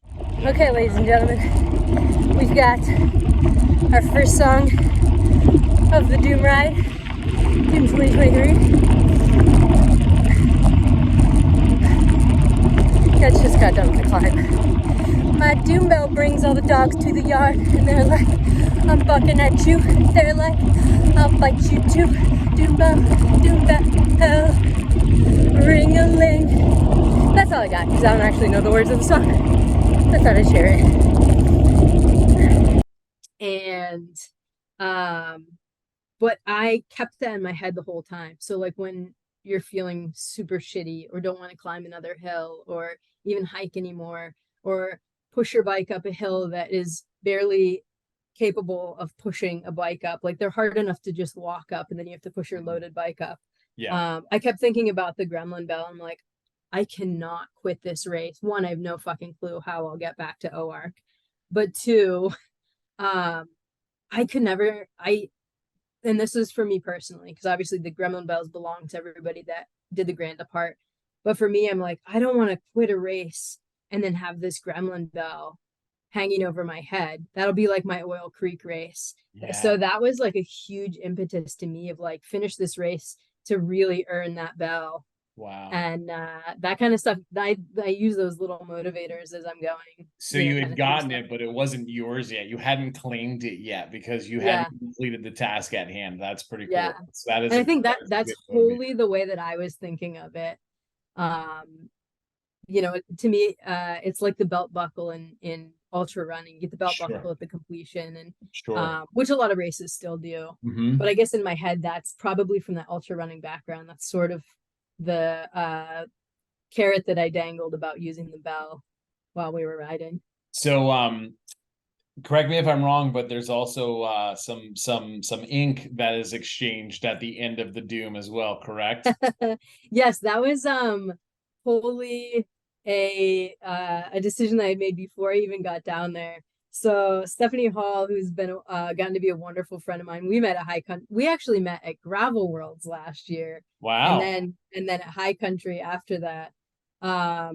We got an Airbnb after Doom in Fayetteville to hang out after the race and just like visit together for a while. So we had been talking ahead of time and like, dude, if we finish Doom, I am getting a tattoo. We were like, yeah. So then when Andrew got the new logo this year, like, oh, I am definitely getting that tattooed on if I finish the race. And so I did. And that was, yeah, I got, let's see, right there Yep. on my leg. So I did the new logo. Perfect. Yeah, in Fayetteville. I had actually called like 3 tattoo shops because a lot of them aren't open on Wednesdays. And I'm like, hey, I have this funny request. There's a bunch of us coming into the area and we're doing this bike race. So we'd like to get a tattoo, but we don't know when. And the guy's like, what? I'm like, well, you see, we don't exactly know when we're going to be finished with the race. So it could be anywhere from Tuesday until Friday. And he's like, okay. And like, I'll be at the shop Wednesday. So when you come in, like, we'll just figure it out from there. I'm like, all right. That's cool. So yeah, and so he was great. And so yeah, Stephanie and I ended up getting tattoos while we were there. And I know one of the guys, Travis, he wasn't in Fayetteville with us, but he did Doom. He got one a little bit later on. His has a couple different, personal meetings, but he's got a little Doom one. And yeah, so that was and I put it on my leg there. I kind of love it because when I'm on the bike doing other stuff, I have this like I've done harder things than this. Like Sure. you can get through this. And so it's another one of those like, personal motivators for me that I have that. But it was very surreal to have finished that. And that was another kind of Arkansas finish. I ended up riding with Ryan Bruce almost the entirety of Doom. We started off, I mean, we were all riding together, and you kind of are like bouncing with people throughout the days. So I got to ride with Lindsay Shepard, who has become just a wonderful friend and is probably, I shouldn't even say probably, like definitively one of the biggest inspirations for me for distance riding and for single speeding. And Dr. Seth Wood, he has done high country single speed. And so a lot of these guys that I was able to watch years and years of high country riding, Jacob, who's become a good friend of mine, that are now doing Doom. So we are all kind of taking off and riding together, and you kind of bounce around. And this other Ben, and I don't know why his last name is escaping me right now. We rode into the first night together at High Country because I told him like I'm a little nervous going into the dark by myself, and we rode together. And he, I can keep pace pretty well with a lot of the riders. He was doing the full route, so his pace was a little bit slower for having to do 6-7 days on the bike. So we were paired really well for that. And so like we get separated and there'd be long stretches when I was by myself, but I rode with him for a while at High Country. We rode together at Doom. We did some of the big water crossings in David Quinn, and I mean, just so much fun to meet and ride with different people and have that experience at different times of the day and everything like that. But the second day, Ryan and I just kind of hit a point where we're like, let's just ride together. And, if we get separated, we get separated, but I'll climb faster than he does. And he just rips these descents. So, we would catch up with one another as we were riding. And that's how we just leapfrog all day long until you can hit those stretches where you're kind of, chatting and catching up. Yeah. And it was the same sort of thing. We had a really, really rough second night sleep.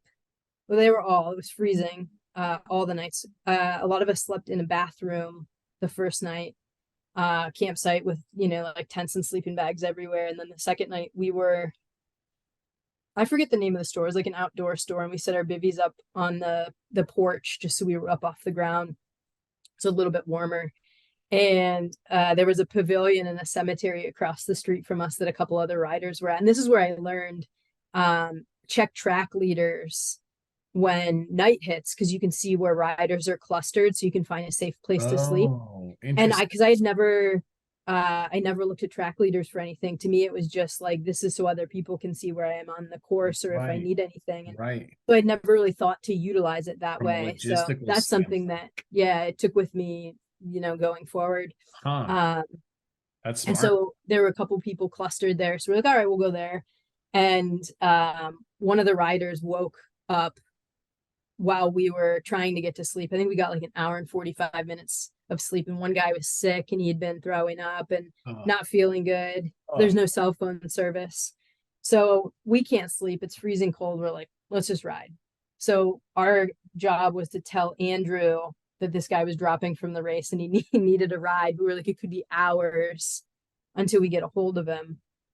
So this is the guy that was throwing up. Yeah. Yeah. Because he just was gonna wait it out there, see if he felt better in the morning, and just wait for Andrew, because you could get picked up on from the Doom course. They had a van to be able to come and rescue people. Gotcha. So we rode out with like an hour and 45 minutes of sleep. And that was the first time I ever used an emergency bivvy, like those SOL. I threw it away the next afternoon because I had such a horrible, sweaty, terrible night's sleep, because I used that inside my bivvy, but it was so cold that I ended up having to zip my bivvy, and then you're like hyperventilating. It's just been a learning experience. I was gonna ask later about your gear, because gear is such a huge component. Oh yeah. Outside of just the physical preparedness that you have to go through, the gear that you have to prepare as well is as big of a component. Potentially even a bigger component sometimes, because if you got the wrong gear, you're fucked. Yeah. And that was wholly like, there was no way I was sleeping in that thing again. Threw it away. And it was, again, I told Ryan, I said, listen, I am not sleeping. I'm not going to do another 3 hours. Like, I want to finish this race. My feet had gotten wet early on, and like that big time screwed me over, because I had never had to deal with how to manage foot care for a race. So my feet were like white crack, like trench footy. And actually, thanks to Ben, we did a water crossing together, and we're all changing our socks, and he saw my feet, and he's like, holy shit, do you have baby powder? And I'm like, no. And he said, I learned this from Chris Joyce in another race, and I actually think it was Trans North Georgia. And Ben said, when you get out of the water, dry your feet off, put baby powder all over. It helps dry them the rest of the way. Put baby powder in your socks and then get your dry socks on. And so I baby powdered my feet, got my dry socks on, and he probably right then and there 100% saved that race. Yeah. My feet were in just like screaming pain. It hurt to have my feet on the pedals. It hurt to walk, everything, because I had let that get too far with wet feet, like blisters. And so I learned a lot about how to tape your feet after that. But that's where, again, like, bikepacking's a community. Nobody's out there to like, I'm going to withhold my information from you. I had it, like all of people that were single speeding ahead of time, we had already talked about what gear we were running, what tire size we were running, like all these things. It's not about who is going to be who. It's very much like, let's get each other through this no matter what, which is what I just love about that. And a lot of us kind of joke like, God, if any of the road riders knew that you guys all talk about this ahead of time, they'd lose their shit. And different sports. So many, absolutely different sports. But it wholly, I said, I will not do it. I will not sleep another night in that stupid bivvy, especially if it's cold. I hate it. And so that was when the Brett nap got officially coined. And because, you know, Ryan and I are riding, and I think we were getting ready to go up by White Rock, which is a lot of hike-a-bike. It's really steep, and it was like, it's just pitch black. There's no ambient light down in the forest. And, you know, you definitely hit a point where you're like, I just need to lay down for a second, like a quick nap. And Ryan had told me, he's like, yeah, when I talked to Brett on the phone about getting ready for bikepacking races, he said that he lays down and takes these naps where you leave your helmet on because it kind of acts like a pillow. You just lay down on your back and you set an alarm. And you put your coat on if it's cold, but you don't want to get too comfortable because you don't want to turn your alarm off or oversleep or anything. So we're like, all right, let's do this. We lay our bikes down, and I put my feet up on my bike, and I think I set an alarm for like 17 minutes or something like that. And so we took a nap right there on like the middle of the trail, the gravel road, and wake up and you're like, feel kind of refreshed after that. As we hike a bike a couple more hours and we took another nap because I hit a point where I was starting to fall asleep, like your knees start giving out. So we lay down for like another couple of minutes and then got out of White Rock and we did one more. There's a little general store where you can charge some stuff. We were charging our phones and last of our battery packs, took one more nap. They had a pop machine or soda machine there. And that was it. And we made the pull through the next day. Amazing. But the crazy part is like sun comes up and you're like, holy shit, we have 30 miles. And I remember turning my phone on because I leave my phone in airplane unless I need to like let somebody know where I am. Because same thing, like I don't want to get clogged up with all those messages. Yep. So I use my phone as my camera and that's about it for the races. Yep. Unless, you know, if I need to call somebody to tell them what's up or whatever. Well, I guess it's probably even more for you when you're doing a race because there are people that are dot watching. I mean, I dot watched you from Belgium. That's awesome. And but they're also trying to, you know, send you encouraging messages, I'm sure, or just like thoughts of like, you know, keep, you know, yeah. So I'm sure it's even worse for you not trying to get away from work. You're trying to get away from everybody being like super supportive, which is kind of weird, but like yeah. Yeah. And there's been a couple times like I've turned my phone on and, you know, like the perfect message comes through and that happens to be the one that you've seen. So I've had that happen in the past. I got one of those at Gravel World, just like the perfect timing on a message. And, but I turned my phone on to let Allie know that we were like 30 miles out. You're listening to New England Dirks. So let's talk about coast to coast because I'm curious about like that. I also want to hear about GRUSK and your experience there. So coast to coast, right? So you raced the 204-mile route from Lake Huron to Lake Michigan across what they call the Mighty Mitten, which I love that.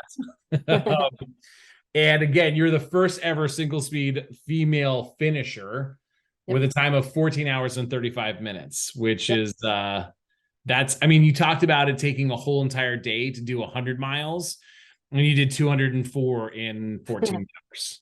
Yeah, it was really cool actually. And this was the second year that I did coast to coast. So last year the route was 213 miles, and I had emailed the race director, and this is wholly after watching Lindsay Shepherd do high country on her single speed. I was like super inspired by that. And so I'm like, I'm going to do a long race on my single speed. And I emailed the race director at Coast to Coast in 2022. And I said, I noticed there is not a women's single speed category. There's only a men's one. And he's like, oh, I've never had any interest. I'll open one up. And that's all the email said. And I'm like ready for a dialogue. I'm like, oh. So you just signed up right there and then. Yeah, I'm like, oh, I just did it. So he did. And then he emailed me the link to the single speed women's category. And I'm like, well, okay. So I edited my entry and changed it to the single speed. And that was the first single speed race I've ever done, to 213 miles. And this was the So 2022 version of Coast to Coast. yeah, Yeah. so I'm like, all right, well, let's just see what happens if I can do 200 miles in my single speed. So I went and did that, and Coast to Coast is super cool. It is a really, really cool route because you go through so many different geographical regions. Yeah. So it was, and it's just beautiful, and the wheel dip, like you start with Lake Huron with your rear wheel, dip it in the morning, and then you get to Lake Michigan and dip your tire, and that's like officially you're done. But they also have a race the sunset time and race the sunset. So it is the longest Saturday of the year that it's held. And the sun is like 9:34 is sunset. So you have until 9:34. And I really wanted to do that the first year I signed up for it. I'm like, how cool would it be like the first single speed finisher to finish under the sunset? And I did not do it. That sand is deep, and sand riding, I've never done it before. It is very difficult. I had an awesome experience though. With my first year, I was actually one of only 3 single speeders that finished that year. It was really hot, and the sand was considerably terrible. And so I rolled out of the last checkpoint, and I don't remember what the mileage was from the finish line, and this was 2022. And you ride through the woods, and then you come out on some pavement, and I'm riding, and I hear 2 people behind me like screaming my name. And I'm like, that's weird. I don't know anybody in Michigan. And it turns out it was the other 2 single speed guys. They had like crushed themselves early in the race because it's super easy to get caught up in like pace lines there. Sure. Crushed themselves, and they were debating on quitting at the last checkpoint. And they were like, dude, we saw you roll in and roll out, and we knew you were the single speeder by the way you were riding. They're like, we've been chasing you. And so they got all their stuff together and like came after me. And they're like, you're the first female that's ever done this race on a single speed. And they're like, dude, we're crushed. Let's finish together. I'm like, all right. So the 3 of us rode in, and then the race director had said early, like, if you can fill a podium, then they'll do a podium for it. And I had gotten an email from him, and he's like, I actually had time to make an award for you, the single speed finisher female, but I didn't tell the guys this because they were like, let's fill the podium. And so we're all riding together, and both of them at the same time at one point, they both look at me and they're like, you're crossing the finish line first, right? Like, that's just awesome. And so when the 3 of us crossed the finish line, we did a V formation. Oh, and so that's awesome. and they have we have videos of it, and like that's Matt so Acker's cool. on the radio like announcing the single speed V formation. So I rode in, and the 2 of them rode in behind me and tied. They're in formation, the flying V. Yes, it's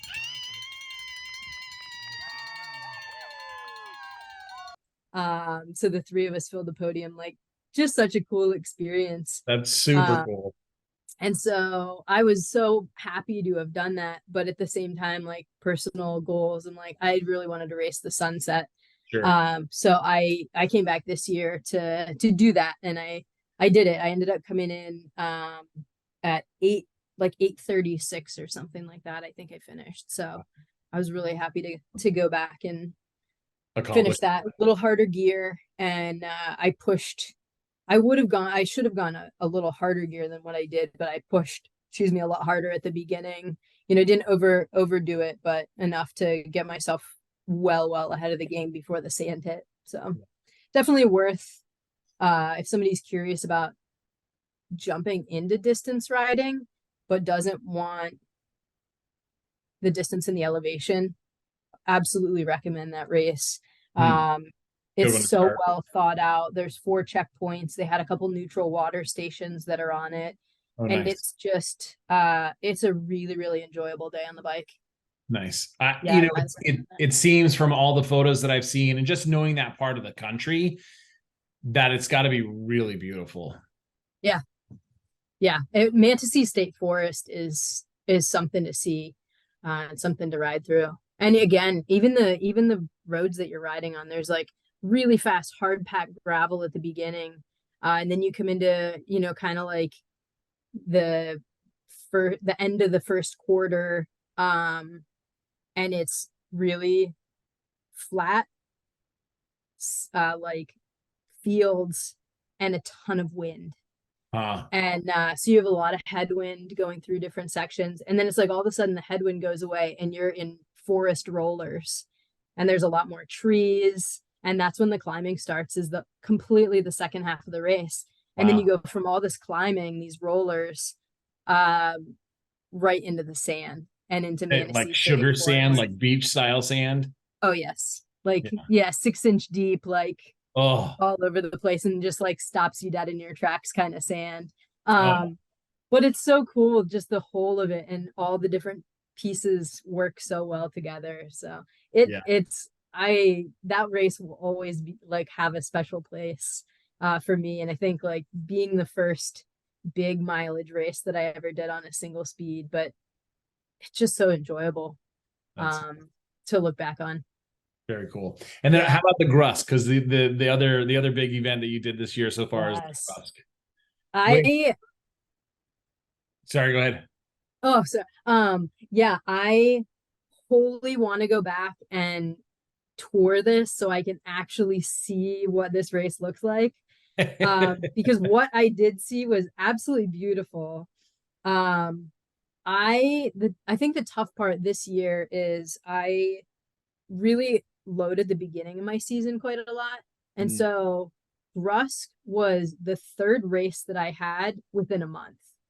I did one at the beginning of June called Grit, which is like 68 miles with 74,000 feet of climbing. I went from that. 2 weeks later was Michigan, which is 200 miles of like fast, push the pace riding. And then 2 weeks later was GRUSK. Jeez. And I learned my lesson this year, like, don't do that ever again.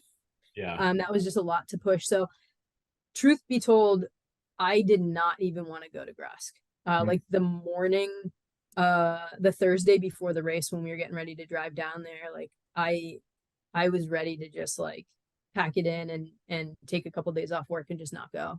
Yeah. I didn't take a lot of time to study the course like I like to. I knew where some of the aids, like not aid stations there, like some of the stops were. There's like a Dollar General and a McDonald's. I knew where those were on the course. That was about it. I didn't really put a lot of that time in that I like to. And I totally felt burned out before that race. And I went down with two of my really good friends, and even driving down there, like, what's your plan? I'm like, I don't know. I'm just gonna like see what happens. And I can laugh about it now. A friend of mine has a bike shop here in Pennsylvania, and they have a race that they call the Fall Fuck Around. And so there's two different distances. There's the fuck around, and then the bigger distance is the fuck around and find out. And that's sort of the like, like joking theme of a lot of that stuff. But I sort of took that as my like, all right, that's how I'm going to go into my races. Like, I don't always like to have a set plan. I like to be prepared. But as far as like, I don't like to say like, I'm going to go in with this time or this expectation. Yep. Because truly in bike pack racing, like you never know what can happen. So I like to say like how do I approach a race? I like to say I like fuck around and find out. Yep. And so that is, I truly didn't want to go down to GRUSK and do that race. So that's where I was like, all right, we're going to fuck around and find out. And I'm going to go for the Friday depart. So the 2-day race, and we're going to see what happens. And I knew there weren't a ton of riders. So for me, at high country, I did that race. One night I rode overnight by myself, and I camped with a couple people. And the next night I had a hotel, and then I rode through the night with other people. At Doom, I was always with somebody else. And so I knew going into GRUSK, this would be really a different experience for me. And that's kind of what I tried to think about. Like, I know that I'm not in my best racing mindset. So I'm going to take this experience as I'm going to be by myself probably 90% of this route, and I'm going to get myself through that. and I'm gonna sleep if I need to, however I need to, because I didn't bring a bivy, I didn't bring a sleeping bag or any of that stuff to GRUSK, because I had intended to go in and like one shot it, so I knew that was kind of the plan. I very, very, very much underestimated what the climbs were like for that race. It's about 86 feet of elevation per mile, but they were a lot of really big climbs, long, steep, and I didn't wholly realize that. Nor did I look to see that there was like some rough ATV trail, but really fucking cool experience. I really, really enjoyed the course. The route, we get to go through like the Arbor Vale or Arborville, which is like there's no electric service down there, and they have like the huge satellite dishes. So you get to ride right through there. There was single track, there was double track, there were suspension bridges. Wow. I got to see this fire tower that's down there that you can actually camp at, although the waiting list is ridiculously long. I've been on it for like a year. And it was really enjoyable, you know, and in total hindsight, I got to mile like 170, which I think was the last like town stop. There was a gas station and a McDonald's, and wholly had at that point planned to drop and get a ride from the photographer who I assumed would be there. And which is Patrick from Bikes or Death. I was like, I'm gonna have Patrick just take me back, and I don't feel like doing this anymore. And like 170 miles on the day, and I'll be proud of that. What I found out later was that he actually had car trouble on the rental car, and that is why he wasn't there.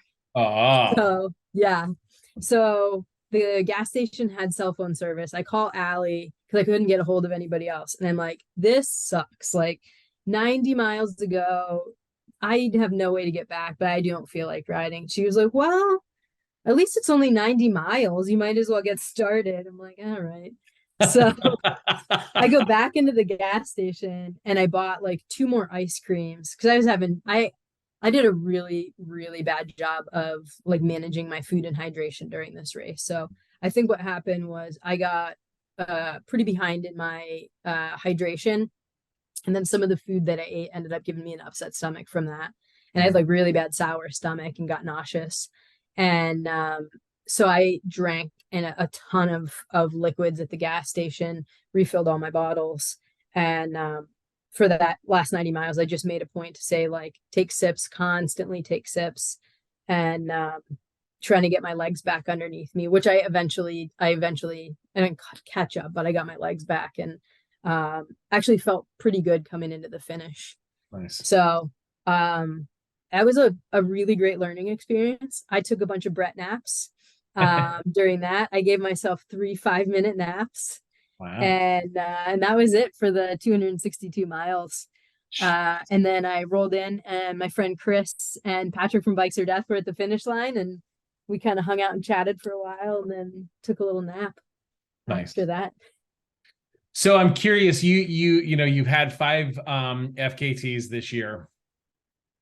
And you kind of hinted towards this earlier, but do they mean anything to you, or is it really just the experience of being out there and the camaraderie and the challenge itself as it's unfolding? Is that is like, as you look back on it, you know, and you think through the 3 races this year, is it really like, oh, hell yeah, you know, I've got the fastest known time on this race and this race, and like I can hang my hat on that this year, I feel accomplished? Or is it more of like looking back on it and being like, that experience was so rewarding because of this or that, or how the journey unfolds, right? Adventure and being a person who chooses to willingly push themselves for the sake of adventure, I find it's usually like that is the benefits, and everything else is just like, cool, that's kind of neat, but that's not the point of it. Yeah. So how 100%. Do you feel? I mean, it's 100% It's 100% the latter. It's like the sense of adventure that you get going into all these things. Like you never know what's going to happen. Like the animals that you could experience during the different events. I don't know, like bike malfunctions, sleep malfunctions, like there's so many crazy things that can happen, but so many cool things to experience and to get yourself through. That to me is absolutely the reason why I love doing these things. And I think whether the FKT stuff existed or not, I would continue to do it. I think that is a piece where, because I would be absolutely lying if I didn't talk at all about the time investment and the money investment that goes into it. I think the FKT part of it is something that says, like, for right now, it's worth continuing to train to do some of these events because that outcome's pretty cool. Like, that's pretty cool. I'll admit that that's something that's kind of cool. Whether or not that existed, I would definitely still participate in the bikepacking events and still really pursue it.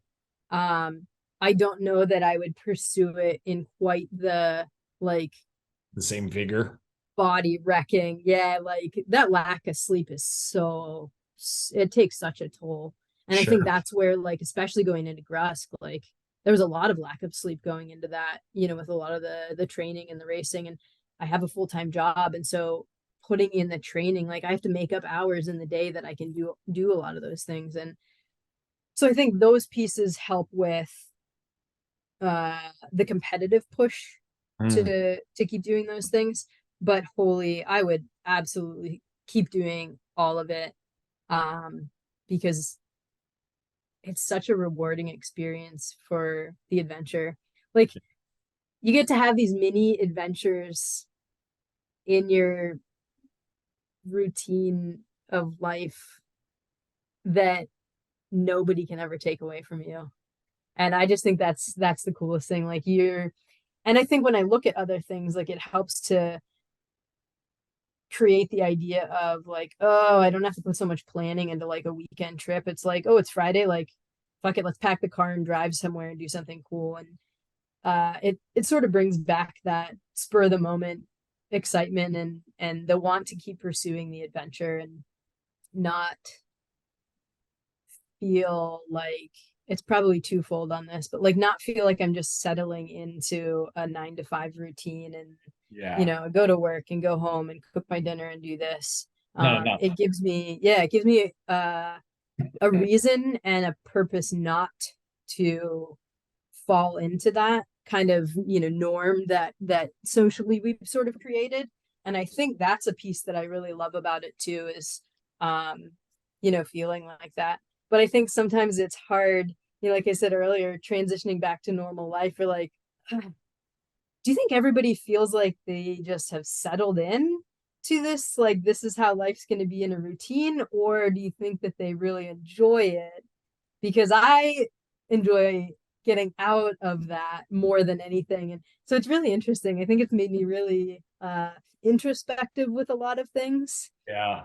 Which probably has made the like day-to-day routine monotony. It has made it really difficult and sometimes really depressing.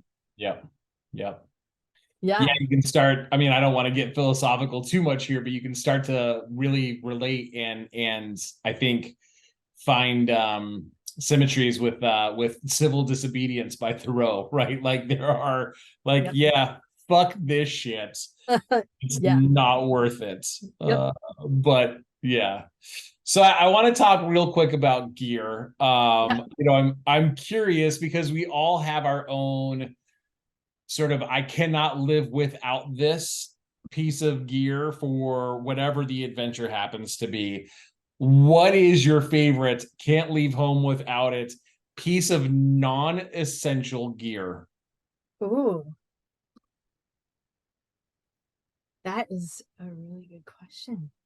like I cannot go without a pillow. I take a pillow with me, even though it's like a little down pillow. Yeah. I have to have a pillow. I think, and I am very much still experimenting with this stuff, but right now I feel like it's probably the bivy, because I have this like, although yes, and I realize how ridiculous this is going to sound, because I will lay down on the ground and take a nap with like literally nothing covering me, but I have this weird innate fear of like taking more than a nap without being covered up by something. Like if I was going to sleep for an hour, like I definitely need something covering me. Well, I was going to say, because there are racers on the divide that they don't bring any sort of shelter. They sleep in like down pants and a down jacket. Yeah. Yeah, So, and a pad so, and like, so your shelter is what it is, huh? yeah. It's funny, and also like I am my neck gaiter. I Hmm. don't know why. That's like my like protection blankie. I have a weird thing, and I will never know why. I like to have my neck covered at night. I could care less about during the day, but when I go into the evening, like I will put a neck gaiter or a bandana around my neck. That's like a security blanket for me, is just to Huh. have my neck covered. Huh. I probably watch too many nature shows about like mountain lions attacking people from behind or something. Like it's not going to protect me, but I don't know. That's probably it though. So this might be the exact same answer then, because I want to know what your favorite essential piece of gear is. Ooh. Um, I think I'm still dialing that in, but it would have to be one of my frame bags. Hmm. I just had, and actually, there is a guy in Erie who he started making, used to make ultralight hiking backpacks, and has kind Oh, of ventured cool. into the bike pack stuff, and he's been biking, and so we've actually gotten to be really, really good friends. And so I will be like, I have this idea. Can you make me this and test it out? And he just made me a top tube, like a full I was top going to tube ask bag. if he's who made you that super Yeah. top tube bag. Yes, and I absolutely love it. That is on every bike ride that I take outside of my like to work commute. That's on my bike. Well, and it makes sense because of the frame size that you're on. To have Oh that yeah, space up top is a lot easier for you than in the frame. yes. It's so hard to pack, especially thinking about these big races, to pack on such a tiny bike. That works well. Like I did a bike pack trip. Allie and I went on one this year in the PA Wilds. I was testing out a route that I had made, and I did panniers, Iraq and panniers, and I Mm. loved it. But I noticed when I do a lot of the hike a bike section, I would bump my calf on the panniers. And Oh, so, that's a pain in um, the ass. yeah. And they were weighted really well. Like it didn't bother me going over rougher terrain or water crossings or anything like that. Just when you're off the bike, huh? Yep. Hmm. So little things that I've been learning. With my 29er wheels, I can fit an 8-liter seat bag on. So yes, I could go to a 27.5 and get a little bit bigger um seat bag on there, but I really like to ride the 29-inch wheels. I just like the way the bike handles and the way the bike feels that way. Also, I have a dynamo hub to help with my lights, and it's on a 29er, so that's the wheel. I mean, unless I put a 27.5 in the back Yeah. and a 29 in the front, which I mean I could Be, do, but be the first person to ever mullet a bike packing rig. right. um so yeah, definitely space is limited. So I've been playing a lot with different setups, and I'll probably look at using some bags on the fork Mhm. and see how that feels. Just some really small ones. Yeah. But I water in the frame. Usually water's been on my fork because I don't like wearing a pack. Mhm. But I very, very closely watched a lot of the Tour Divide setup, and I've talked a bit about that. And the heavy stuff is on the bike, and if you're going to wear a backpack, like that's your down bag, that's your sleeping bag, your jacket. And it didn't dawn on me for the longest time, like, oh, water in the back, because they're backpack for hydration. Right. No, it's awful to carry. It kills your shoulders, it kills your neck. Put that on your damn bike and put the light stuff in the back. So I'm constantly learning and watching what other racers and riders are doing to kind of help hone that in, because I know for a longer ride I'm going to have to put a backpack on. but it's going to have my sleeping bag in it. I do know that. Yeah. So I'm constantly learning and improving and testing stuff out. But I would say that that frame, the top two bag, is probably my absolute new favorite. Can't do a ride without that on there. So as far as your bike, and the bike setup is concerned, because I've seen that you've recently been dabbling in the drop versus flat, or traditional mountain bike bars. Just real quick for everybody, let's talk about your bike. And then just briefly about the setup that you are currently running on your bike. Yeah. So I'm riding an Otso Fenrir, which is their bike pack specific bike. They have a stainless steel and a titanium version. I'm riding the stainless steel, and I absolutely adore this bike. I have not ridden like a big, I can throw a big 29 tire on that bike, and I have no toe overlap, and it just handles so well. There's another guy in Pennsylvania that has a Fenrir, and we always go back and forth. We're like, I cannot believe that this bike climbs the way that it does. And he's riding his geared, and he's like a 30 odd pound stainless steel bike, and he's like, it climbs like a mountain goat. It's just unbelievable how this bike handles. It has been so much fun to ride. And I think my friend Zach saw a picture of me from Doom, and I always think of it when I think about that bike, and he's like, the bike looks so big and you look like just this teeny little pilot on top of it, just like ripping around on it. And it really does feel that way. I've had a couple people, even the shop that I'm at, when we were building the bike, they were like, you're gonna go with the 29er, like you're 5'0" nothing, and I'm 5'2", on an extra small frame. And I was riding it, I must have ridden it to the shop one day, and one of our tech came out, and he was our head mechanic, and he's like, holy shit, you fit really well on that bike. And it's one of those things, like, in your head you cannot picture it, but I love it. It's like their ode to 90s mountain bike hardtail geometry. Yeah. And it is fun as hell to ride. Well, I wrote a Workin for a couple of months. They let me demo one, and it was such a fucking rad gravel bike, because it was a 2.9er with 2.1 tires on it. So it was a mountain bike. Yep. But it was gravel geometry and gravel gearing, and like Otso's got it going on. They know what they're doing around. They do. I'm very impressed. I struggle to use the marketing term of ATB, but they're doing a pretty amazing job at it right now. Yeah. And that's, I think, originally when the Fenrir came out, they had it in like a mountain bike category, and then it changed the ATB with the market, which, it makes sense. I mean, you got to do it. You got to do it. I mean, absolutely. That's you're either playing in the industry or you're bucking it, and that doesn't really make you money. Absolutely. But I mean, it's amazing, because you can do, so I have a single speed setup, and with that I can run a 27.5 by 3-inch tire or 29 by 2.8. Wow. I think geared, the recommendation is like 2.6 and 2.8. Yeah. Oh yeah, you can put a big tire on that bike. Yeah. And I mean, that's the size I'm running on my Krampus right now, is a 29 by 3.0. Yeah. And it's 120 millimeter suspension corrected on there. So you can ride that as your hardtail. You're not riding it with a fork, right? You're riding it straight, right? Yeah, I have the NV rigid mountain bike fork on it. That's suspension corrected? Yep. Yeah. And so I raced on it all drop bars, and for Doom, and I ride the Ritchie Beacon bars, which I really, really love. I love flared bars. I know that is so controversial to different people, but they have a purpose for a lot of these all-terrain bikes. Would I throw it on like my gravel race bike? No, flares don't necessarily make sense for stuff like that. But when you're talking about like ripping these rough downhills, having that extra space, that's what flared bars are for.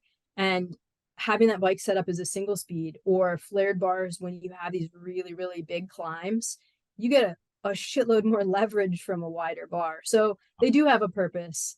And it's generally not your like fast carbon race bike, but they're perfect on the big climby bikes, the big descenders, the all-terrain bikes. Flares absolutely make sense. Yeah.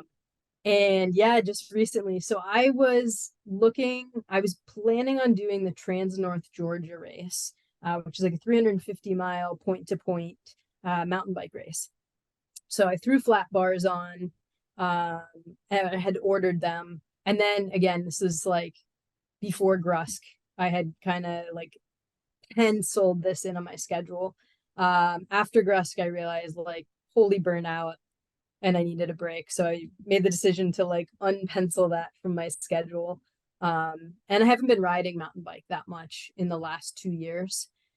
So to go into like full blown mountain bike mode and big bike pack race, it just didn't seem like the best like alignment for my schedule. So, but it worked out. I did a women's mountain bike festival and rode with the flat bars. I've done a couple rides, longer rides with the flat bars. And truth be told, they were fun. There's a lot of leverage, and I 100% missed my drops. So I actually have it in the stand in my garage right now. Getting the drops back on. When the drops back on, I just have to bleed the brakes. I love the. Okay, I'm gonna say ride what you want to fucking ride. Oh yeah. But I love the whole like, are drop bars dead? You know, do you have to ride flat bar? Like I love the like, I'm gonna plant a flag in the sand for this agenda, and that side of the I guess content, side is just like, come on. It's like if you want to ride a drop bar, ride a drop bar. Like, yeah. I mean, I love drop bars on bikes, and I gave my drop bar bike to my son Aiden, and am now like desperately trying to figure out what I'm going to build up so that, or am I going to put a drop bar on my Krampus, right? Oh, do it. Was that Ramona that you gave him? I did. Yeah, I gave him Ramona. That's a good drop bar. Ramona drop bar is my first. Yep. Well, and I fell in love with the idea of the whole monster cross back in like early 2010, because it was just like, that's my fucking jam. Like, I want a bike that handles anything. I'll ride a bike slow as fuck on pavement. Yeah. But if I can ride it and rip on some single track at the same time, like, hell yeah. I want to go and ride all the surfaces as much as possible. But all right. So for anybody who's listening that is curious, like I'm starting to think myself about doing the Northern New England bikepacking race that goes through New Hampshire. Like I'm debating this and Sweet. Curious about getting into bike pack racing and obviously the commitment that comes involved with, as you kind of said, there's a lot of time commitment and financial commitment. So as the folks who are listening to this or watching this on YouTube, Maggie, what is your tip for those who are like, I kind of want to try this? I mean, you said Coast to Coast is a great one to start off with, but absolutely, just from a mindset or thinking about like, shit, there's so much gear that I have to get. What's your tips? What are your suggestions? What would you share with those who are interested? 100% do it. Just sign up for it. You don't need the like newfangled expensive gear to be able to ride your bike. Ride what bike you have. You don't need a fancy bike to be able to go and I mean, unless you really feel like you want to try to push at the pointy end. And even there, most people are riding steel bikes. There's for a lot of the bike pack stuff, like wrong what you brung, that's the way to do it. Bikepacking.com has some really, really kick-ass like DIY bike bag setups. Yep. And you 100% could race with like a waterproof dry bag and a good volet strap on your bike. Yeah, it's going to bounce a little bit, but you could do a race with it without a problem. Have a comfortable backpack. For Doom, when we ended up having to use backpacks because we were riding so much, and I had this teeny like $2 dollar store like packable backpack, and I rode like 60 miles with it filled with Subway subs. Like, and you know, Ryan that I was riding with, he had one of those like string backpacks on that you get for free. You don't need high tech stuff to do the races. Like, invest in a good frame bag. And like support your local frame builders or riders, or if you know somebody that knows how to sew, there are things online that you could build one. Having a good zipper is really important, and a frame bag is really helpful because you can stuff a lot more stuff in there. But honestly, you don't need the fancy stuff. You could use a dry bag with, you know, the $30 foam mat for sleeping. I mean, attach that to your dry bag under your seat. That stuff works. Attach it to your handlebars. I think it's so easy to get caught up in the marketing hype and like what the pointy end riders are doing. And it's even easier to forget that none of them are paying for that stuff, because they're usually all sponsored by all these companies. And it's not necessary. It does the exact same thing as the other stuff does, or one that you make yourself does. They're going to serve the same purpose. Like a bike, it's again, you're going to pedal it, and it's doing the exact same thing from the high end to the low end. Know how to do some mechanics, know how to change a flat, know how to plug a tire, know how to fix a broken chain. That will probably get you through a race. If you break a cable, you know, whether maybe know how to fix that, basic maintenance. But otherwise, all the gear is going to do the same stuff. It might just weigh 3 ounces more. I mean, when you compare the weight that, you know, differences on some of the super expensive end of things to the lower end, the difference is the weight, you know, that you're using. And whether you're pulling 30 pounds or 40 pounds, it's gonna be hard. You know, one of my friends told me, if you really think about it, the least expensive and most efficient way to drop weight on your setup is just to stop drinking beer a couple weeks out from your race.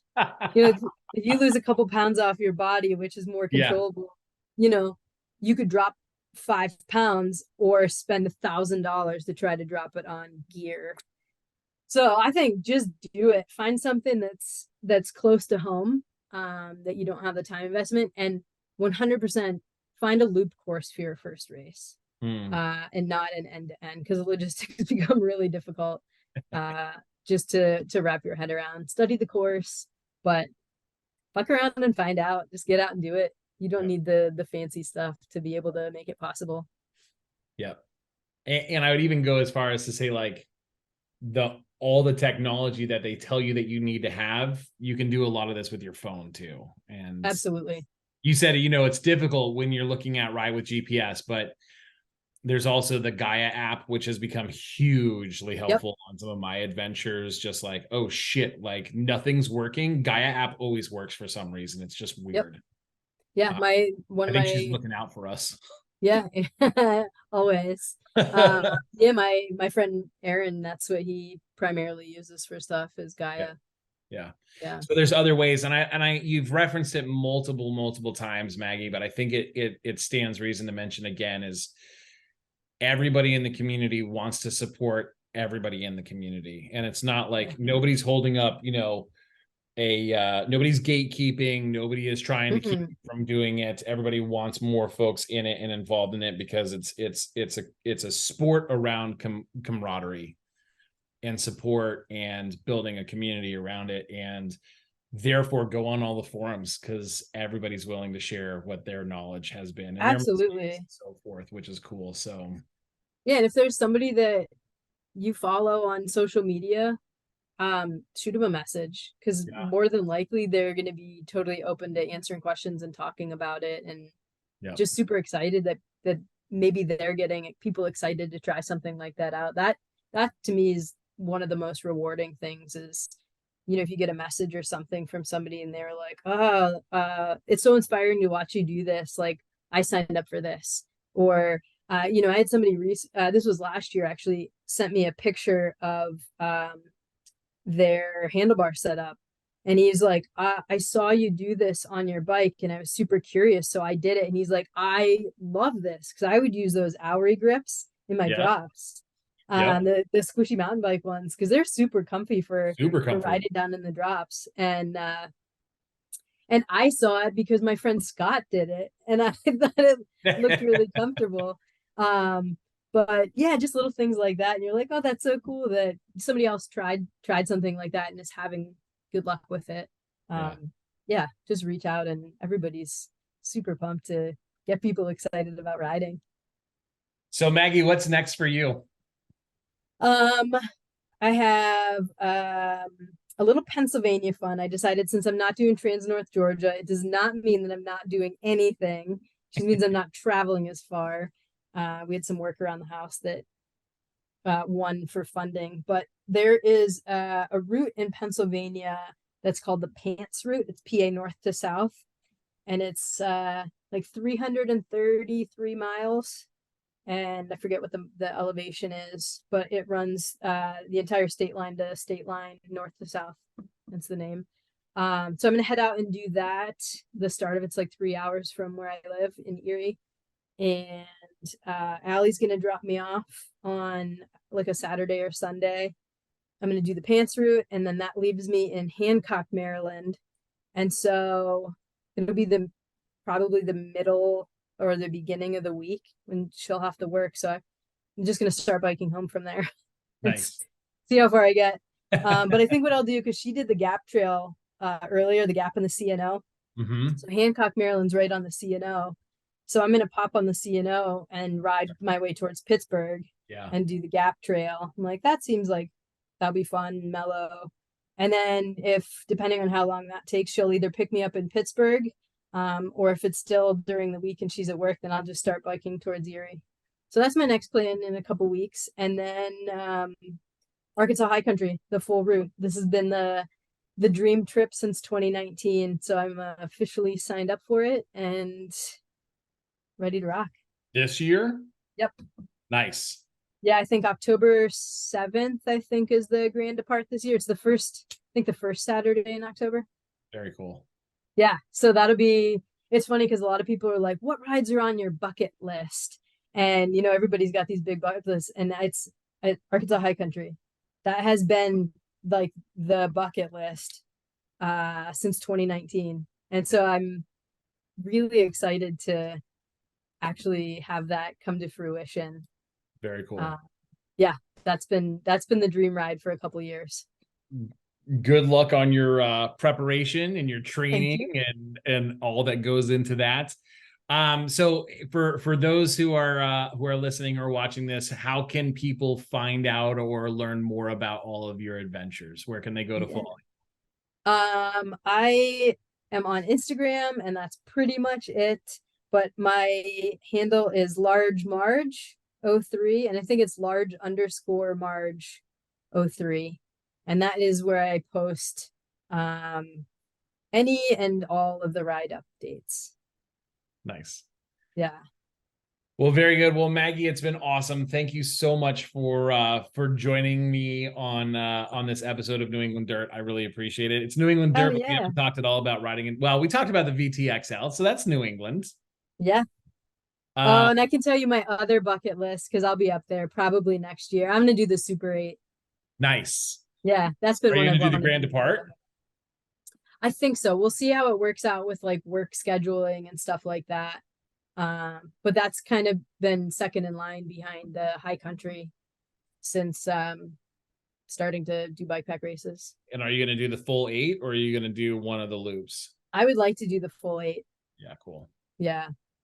What a beautiful ride. I mean, I've only seen photos and so forth of it, but yeah, beautiful. Well, again, I appreciate your time. I appreciate you joining. And thanks everybody for tuning in and listening to another episode here of New England Dirt. Make sure to check out my new YouTube channel, NE Dirt. If you're listening, you can go on there and watch this actual live interview with Maggie.